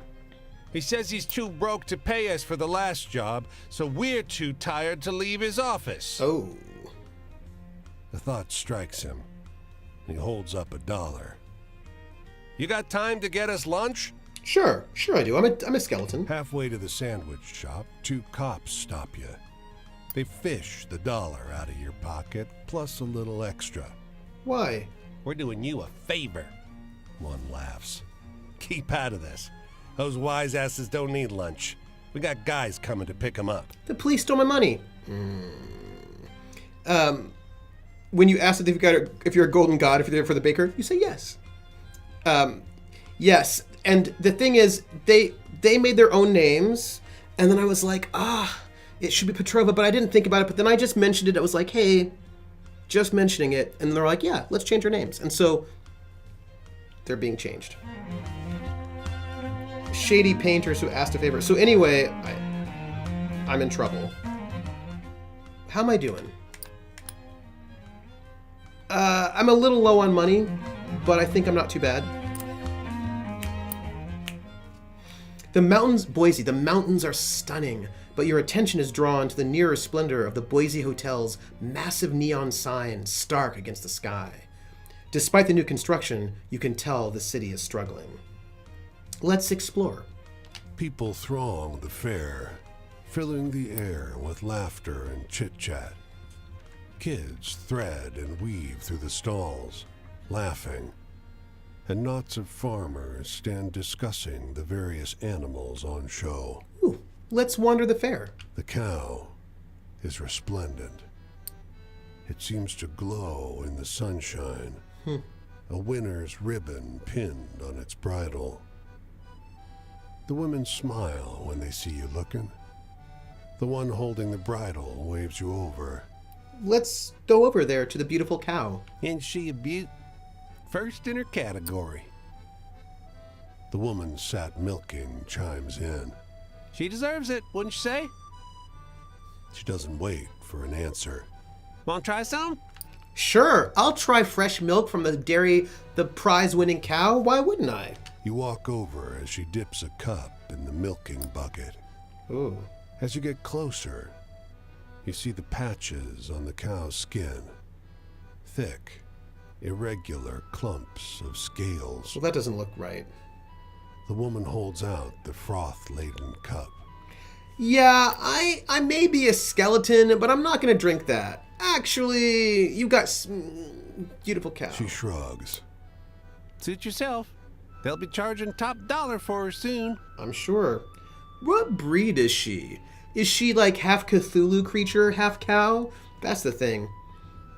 That's the the women thing. exchange a look. She's a...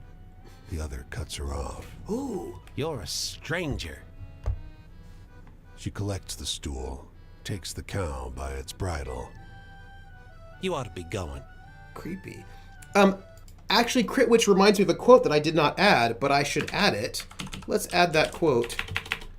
It is, I like underdogs and also corn dogs. Because I believe that that was a new one that I didn't add, but I said it. We're gonna call that 2019 because I think it was. We got 2 new quotes, everybody. I feel really proud of ourselves. That's. Oh, I think I didn't do that right. Hold on. I should not put a comma there. Sorry. Add quote.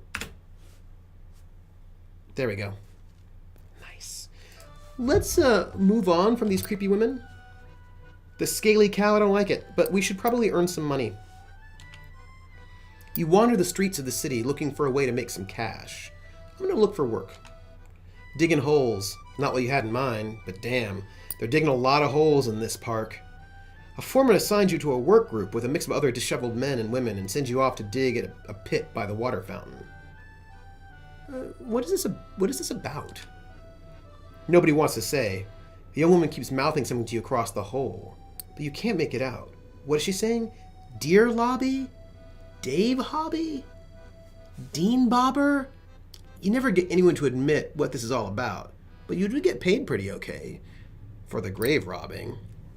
Where's the train station take us? Oh, we can go to Seattle, Denver, or San Francisco.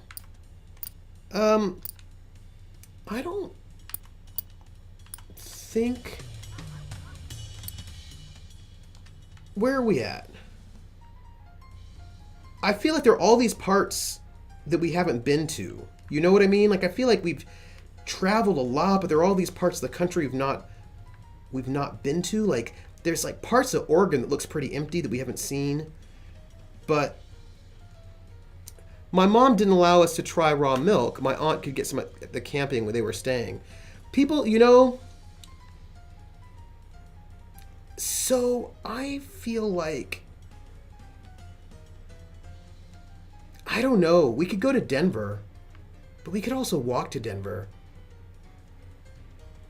I just feel like there are a lot of people we need to talk to. You know what? I'm gonna hop a train. Oh, Portland. No, I don't want to go to Portland. I don't want to go to Portland. Like, Portland's very nice, but I kind of want to head east some. Oh, hey, look. It looks like there's a fire out there in the distance, and we should head that way.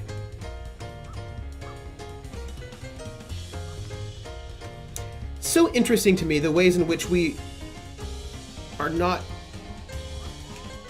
Like, there are some things that we're not allowed to eat because they're dangerous, but those things, like rotten meat, for example, are just things that people eat very often in various cuisines. Hey, there's someone over here. In, Nevada. A story we didn't see. We should pick up that story, everyone. Gang! I'm gonna host Critical Role tonight, and then we're gonna go there. I want to do a raid. We haven't done a raid in a long time. Hello, Nevada. We're in the Southwest.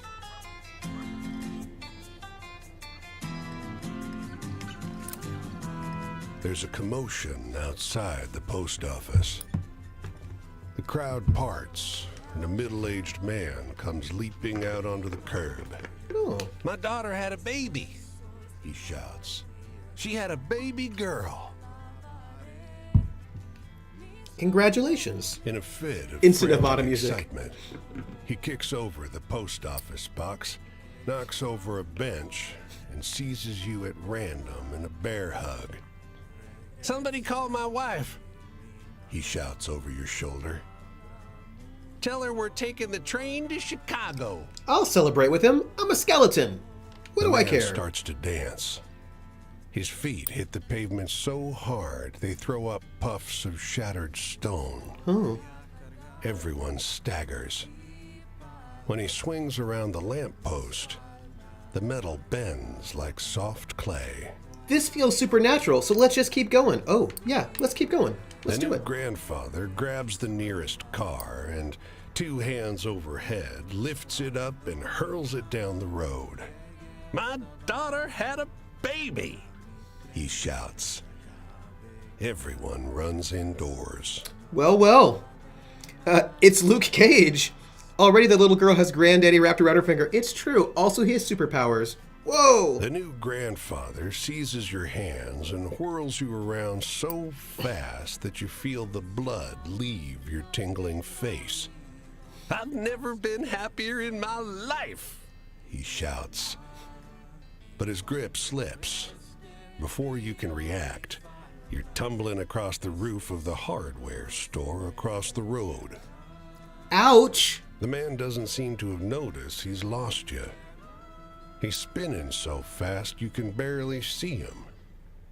As you climb down into the alley and run for the edge of town, you hear him, thanking God for his answered prayers over the sound of cracking bricks. Yeah, it's a little bit weird, Vulpes, because I'm a skeleton, but I also have blood. It's a little complicated. I'm not quite sure exactly how it works. I feel like, I am tired, as it turns out. Isn't Boise around here? Look, I'm gonna go to Boise, because that's a town. Oh, no, wait. I'm gonna go search this place, because maybe I'll get rest there. Phantom limb of the face. It's true. Ooh. The barn seemed abandoned, but soon after you nod off in the musty hay, you're woken by the yowling of cats. Meow. The little girl who wandered in with them shrugs. You can stay, she says. Dad isn't working down here today. She's right. You get a full evening of unbroken sleep. I didn't even need to go to Boise. Didn't need it at all. Cat. See, that was nice, but it wasn't a story. I don't get happy stories. I get stories of dead children. I love these clouds floating in the air, right? They're so cool. They did a very good job. So there's a person over there that I could talk to, and a person over there, and a person over there. There are like a lot of people that we could speak to. That's my cowboy friend. That's my hippie friend. And I feel like, who else do we have? Oh, and that's my Okie friend. I suppose we're going to find our cowboy friend, right? Yes?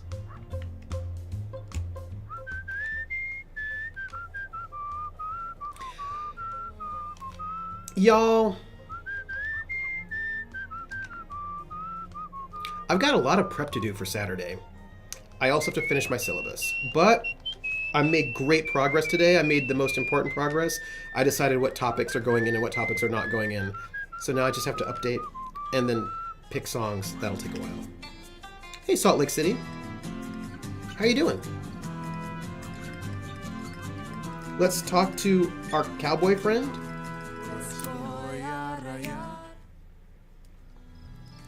Ray, Chapter 2. Hey. Hey. Good to see you, amigo. How are you? Seems like the desert didn't swallow you up after all. It did not? It's cool. This place is changing. You ever see those big clouds rise up over the San Andreas? That's where the ranch was. They say the bombs they were testing turned all that white sand to green glass. Bombs. So you, my friend, are from the 60s or 50s? Feels like everyone's trying to take their own piece of the frontier and use it for God knows what. 50s? 50s? All that land, fenced up, shut down. Signs reading, Horse keep tunnels. out, no trespassing, turn back, get lost. You seem a little aggro, my friend. The longer and farther Poncho and I ride, 50s. the more barriers we seem to come across. What good's a cowboy without an open range? His horse has got a really nice bangs. I bet you've seen some really wild, exciting stuff out there, though. Tell me about it. You want a wild, exciting story, a thrilling story. Well, I don't know how great I am with this one, but I think we had one that was somewhat thrilling.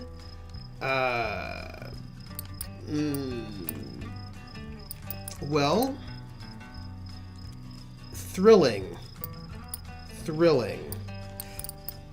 A little rough. So, dead boy, lots of dead children. Maybe the missing people and the strange lights in the desert in the Southwest could be kind of thrilling, maybe? I don't know if you'll think that's thrilling. Maybe?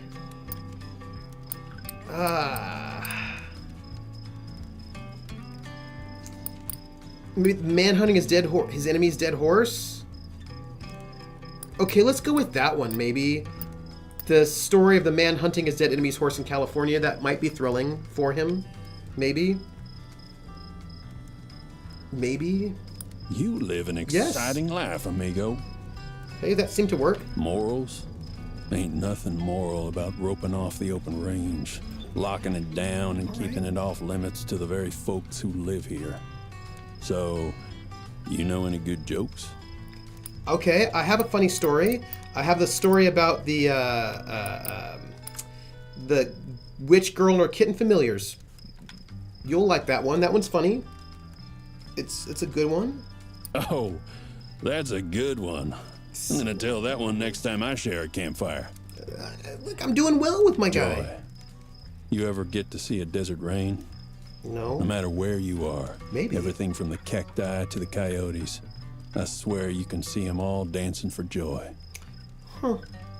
But anyway, you know some funny stories, right?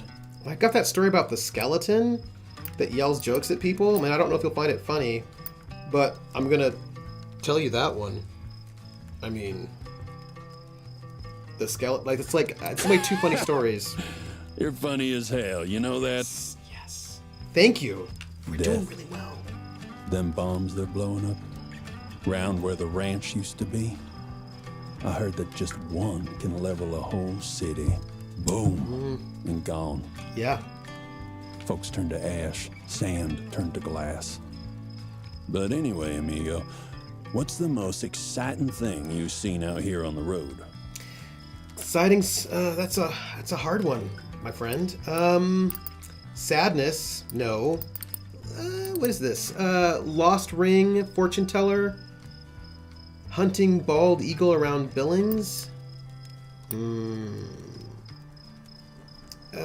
I'll tell you the story of the rodeo. You'll like the rodeo story. That's a good one, right? Rodeos are exciting. They're thrilling. What a story. Man, I'd never go bored sharing a campfire with you. Yes. I did it, folks. We maxed them out. Faith? Well, I sure as hell don't have any faith in the folks running this country. Okay. They're doing right by themselves, always.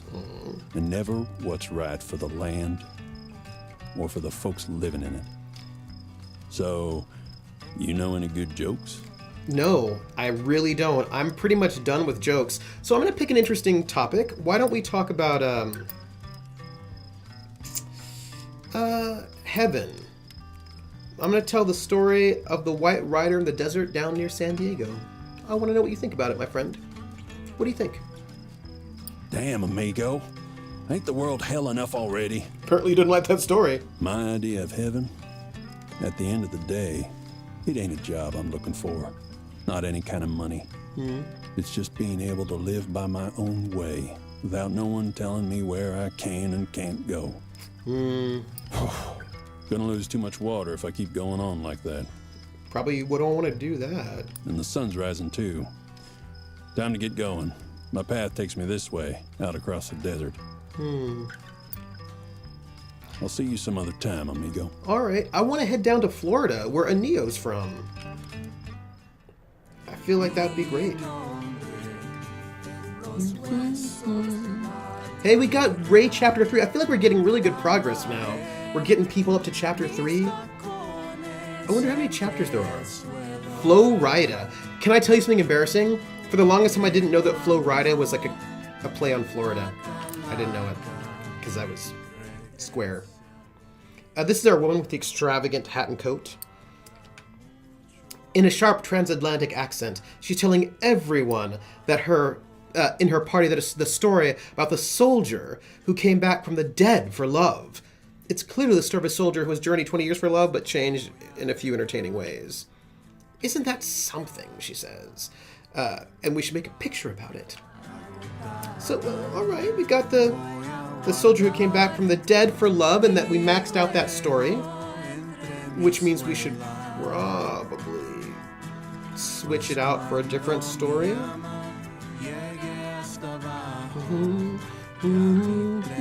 I wonder... Also, where are we going? We're here. We're in Utah.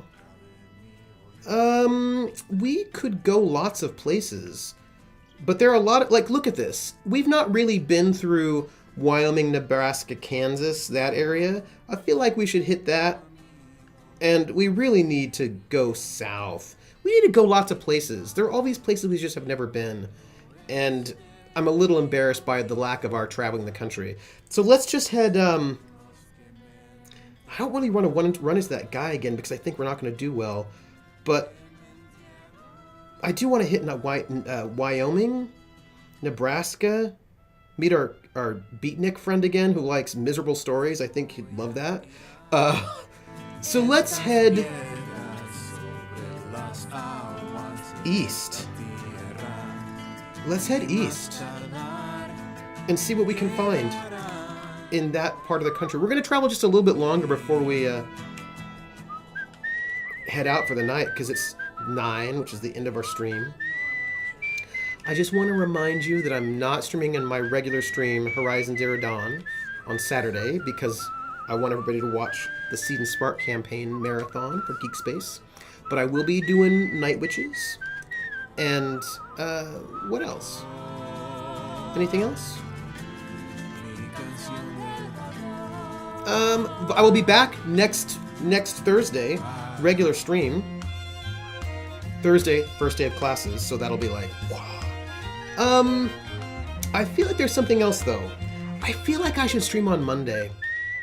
I didn't stream this Monday because I have a house guest right now, but I feel like I should do some kind of one-off on Monday to say. Because I haven't been able to stream 2 Saturdays in a row. It makes me sad. So I think I'll do that. This boy is capable of some A Monday stream, I think. intimidating eye contact.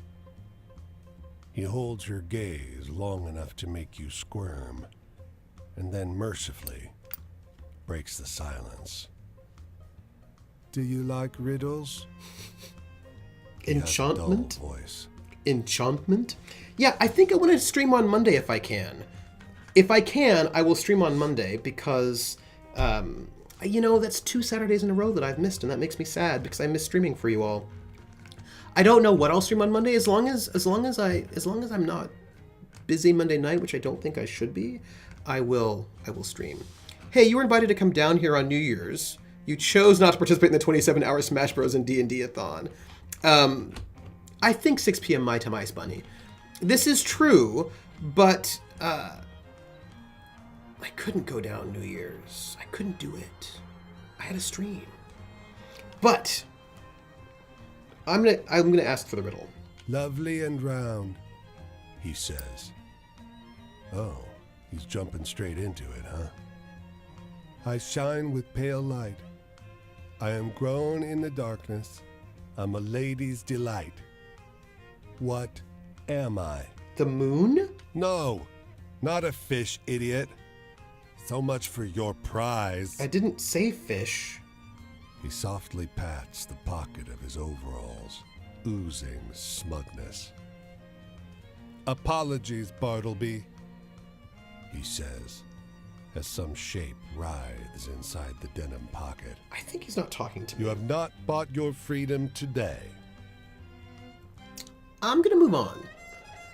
I don't know what that was about, but that was a bit mysterious, and I don't think that was for me. That wasn't even for me.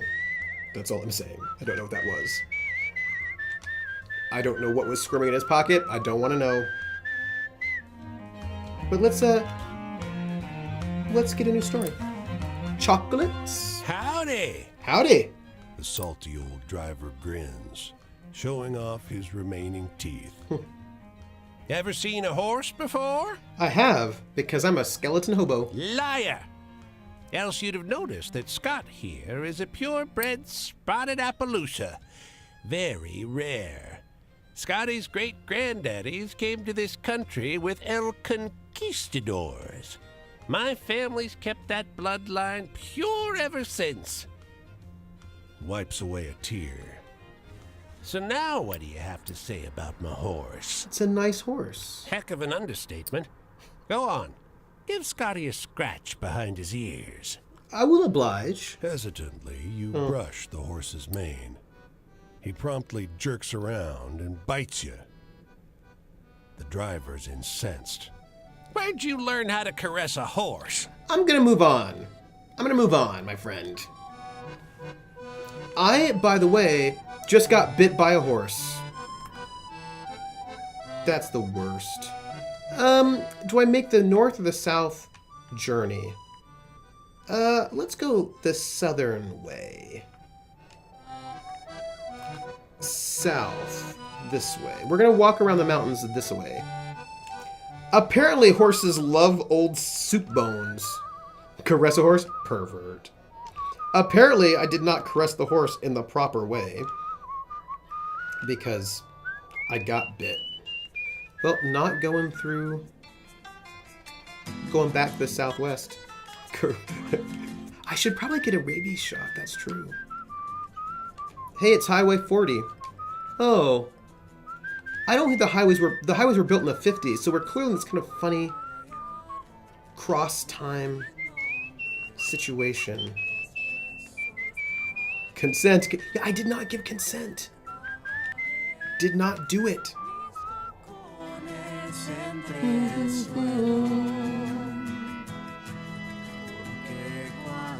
Sal? Is Sal still here? Sal's still here. Hey, Sal, where did you learn your Spanish? I should... I was told. I've got to go to Denver, and I've got to get some food there. And I feel like that's probably where we should leave it. Oh, hey. There's a person we can talk to over there? Highway started in the 20s. Yeah, but the big interstate highways are all the 50s. That's all Eisenhower. Right? Like that was Eisenhower's, the big interstates. So, it's a good question. Listen to this, blurts a boy loitering outside this grocery store. This is true, I was not told by the horse. He works his way through a long and strange story about the cops who went to war against strikers in Minneapolis. There he finishes. What do you think? Wait a minute. Holy shit, you know this story. It's the story of the cops arming to take on the strike in Minneapolis, but wildly altered. For a couple of moments, you're too surprised to respond. Seriously, the boy insists. What do you think about that one? It's a great story. He smiles sheepishly. Thanks, he says. I heard it from my brother. I will move on. I am going to go to Denver. I'm going to enter Denver. And I'm going to go to the store. And at the store, I'm going to have some scrambled eggs. I know it gets watery, very gross. You shovel it down anyway. That's fine. I will go back. And I'm going to earn some money. You wander the streets of the city looking for a way to make some cash. I'll look for work. Digging holes. Right? Digging holes. It's fine. We got that one. I'm going to keep quiet. The foreman keeps coming by to ask what you found. Things to do in Denver when you're dead, as Warren Zevon told us. Yes, Zevon. At one point, you dig up something suspiciously bone-like, and everyone gets really excited. It breaks apart in the foreman's hands, though. Just a rotten stick. Damn. By nightfall, your many holes have turned up nothing interesting. The foreman pays out pretty well, though. Let's, where does the train go? Oh, Santa Fe, Boise, Minneapolis, St. Louis. Have we been to St. Louis? Have we been to St. Louis? I think we might have done. So we're in Colorado. And, I wonder how many get the oysters without knowing what they are. Yeah, I'm just... we could take the train all the way to Missouri, or we could just walk through Nebraska, Kansas, Missouri, which we should probably do. We should probably walk. But we're not walking right now because we are going to go because it's after 9. Here, let's do this. Let's hang out over here. This is what we're doing. Hey, everybody. Hi, everyone. I'm Trooper SJP. This is the Academic Foxhole. I want to thank you all for being here. It has been lovely. It has been wonderful. We're going to do a raid. We haven't raided in a really long time, and I miss raiding. It's mostly because we've been, running around. So here's what I'm going to say. First off, this is our raid command. If you are a subscriber, you can use the pipes. If you're not, you can use something else. But let's raid someone. Who are we going to raid? Let's raid, we've got, why don't we raid, let's raid Pumpkinberry. Let's raid PB. PB is running around doing stuff right now, and I feel like that will be super fun. So we're going to raid PB, and our raid command is ce ne sont pas un raid. This is not a raid. So you can say that, you can do the thing, we're going to do the raid, and then I will be back here hosting Critical Role at 10 o'clock Eastern, and you can all come out and hang out with me. Oh, I should probably also say this. If you all are not a member of my Discord, you should join my Discord and hang out and chat with us. If you would like to give me a follow, you can do. When we hit 500 followers, I'm going to do a stream in Pig Latin, because why not? I also have a Twitter that I'm pretty mellow at, but you can show me there. I also have a YouTube where there is an archive of all of the shows I've done so far, so you can see me there as well. And I will also make a playlist. I will also link to a playlist of Night Witches when that happens, so all of those things. So that's all of that. I want to thank you all. Oh, wait. Volpez just gave me bits, which means I get to practice my Pig Latin. Irway and hey, the anime. Irway and hey, the anime. Ivoyat ge aweat lea voyat wayat wayx te uteat ge wang leo. Irway and hey, the anime. Ide iskes are ani say. Old may Andy 80 Eshin pre Uria Uthra Uviaste on Wayang Reo. Iwe Everne Idre Edleans lay of Wed Brands lay today. And way we see the Anley or the Iqui at the Igayat Ray in the IA. We're in the money.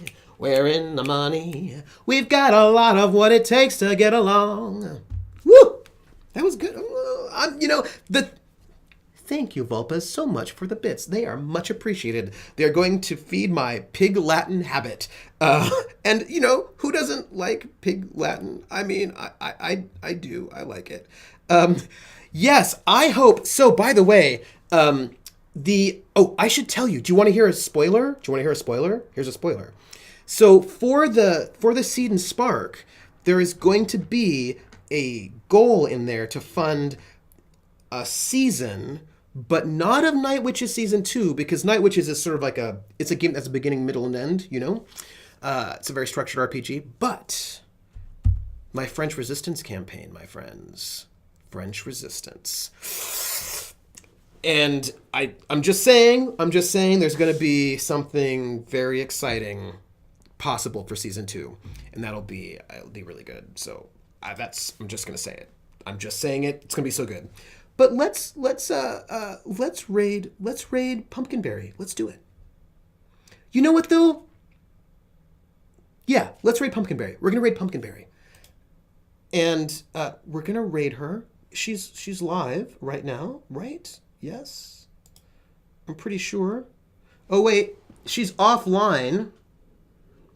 It looks like she's offline right now, so let's not raid her, because that's no good.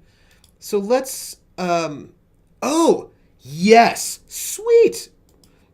I know, but Blue Jay's up, it looks like, so let's do Blue Jay. Blue Jay, what is she doing? I like that it looks like she's currently offline. What is the point of this raid host thing if it's not accurate? They've got a new raid host thing that seems super exciting, but it does not always look like everybody's accurate. Okay, let's do behind the screens. Thank you. We're gonna do it. Let's raid. Oh, thank you. Let's go there. I want to raid Geek Space TV. We're raiding Geek Space, everybody. Raiding Geek Space. Do the raid. It's gonna be really good. Okay. And we're going to raid them in 8 seconds. Bye, everybody. Take care. Give them the raid command, and I'll catch you on the flip side. Bye. Thank you, everybody. So exciting. Right now. We're going to raid.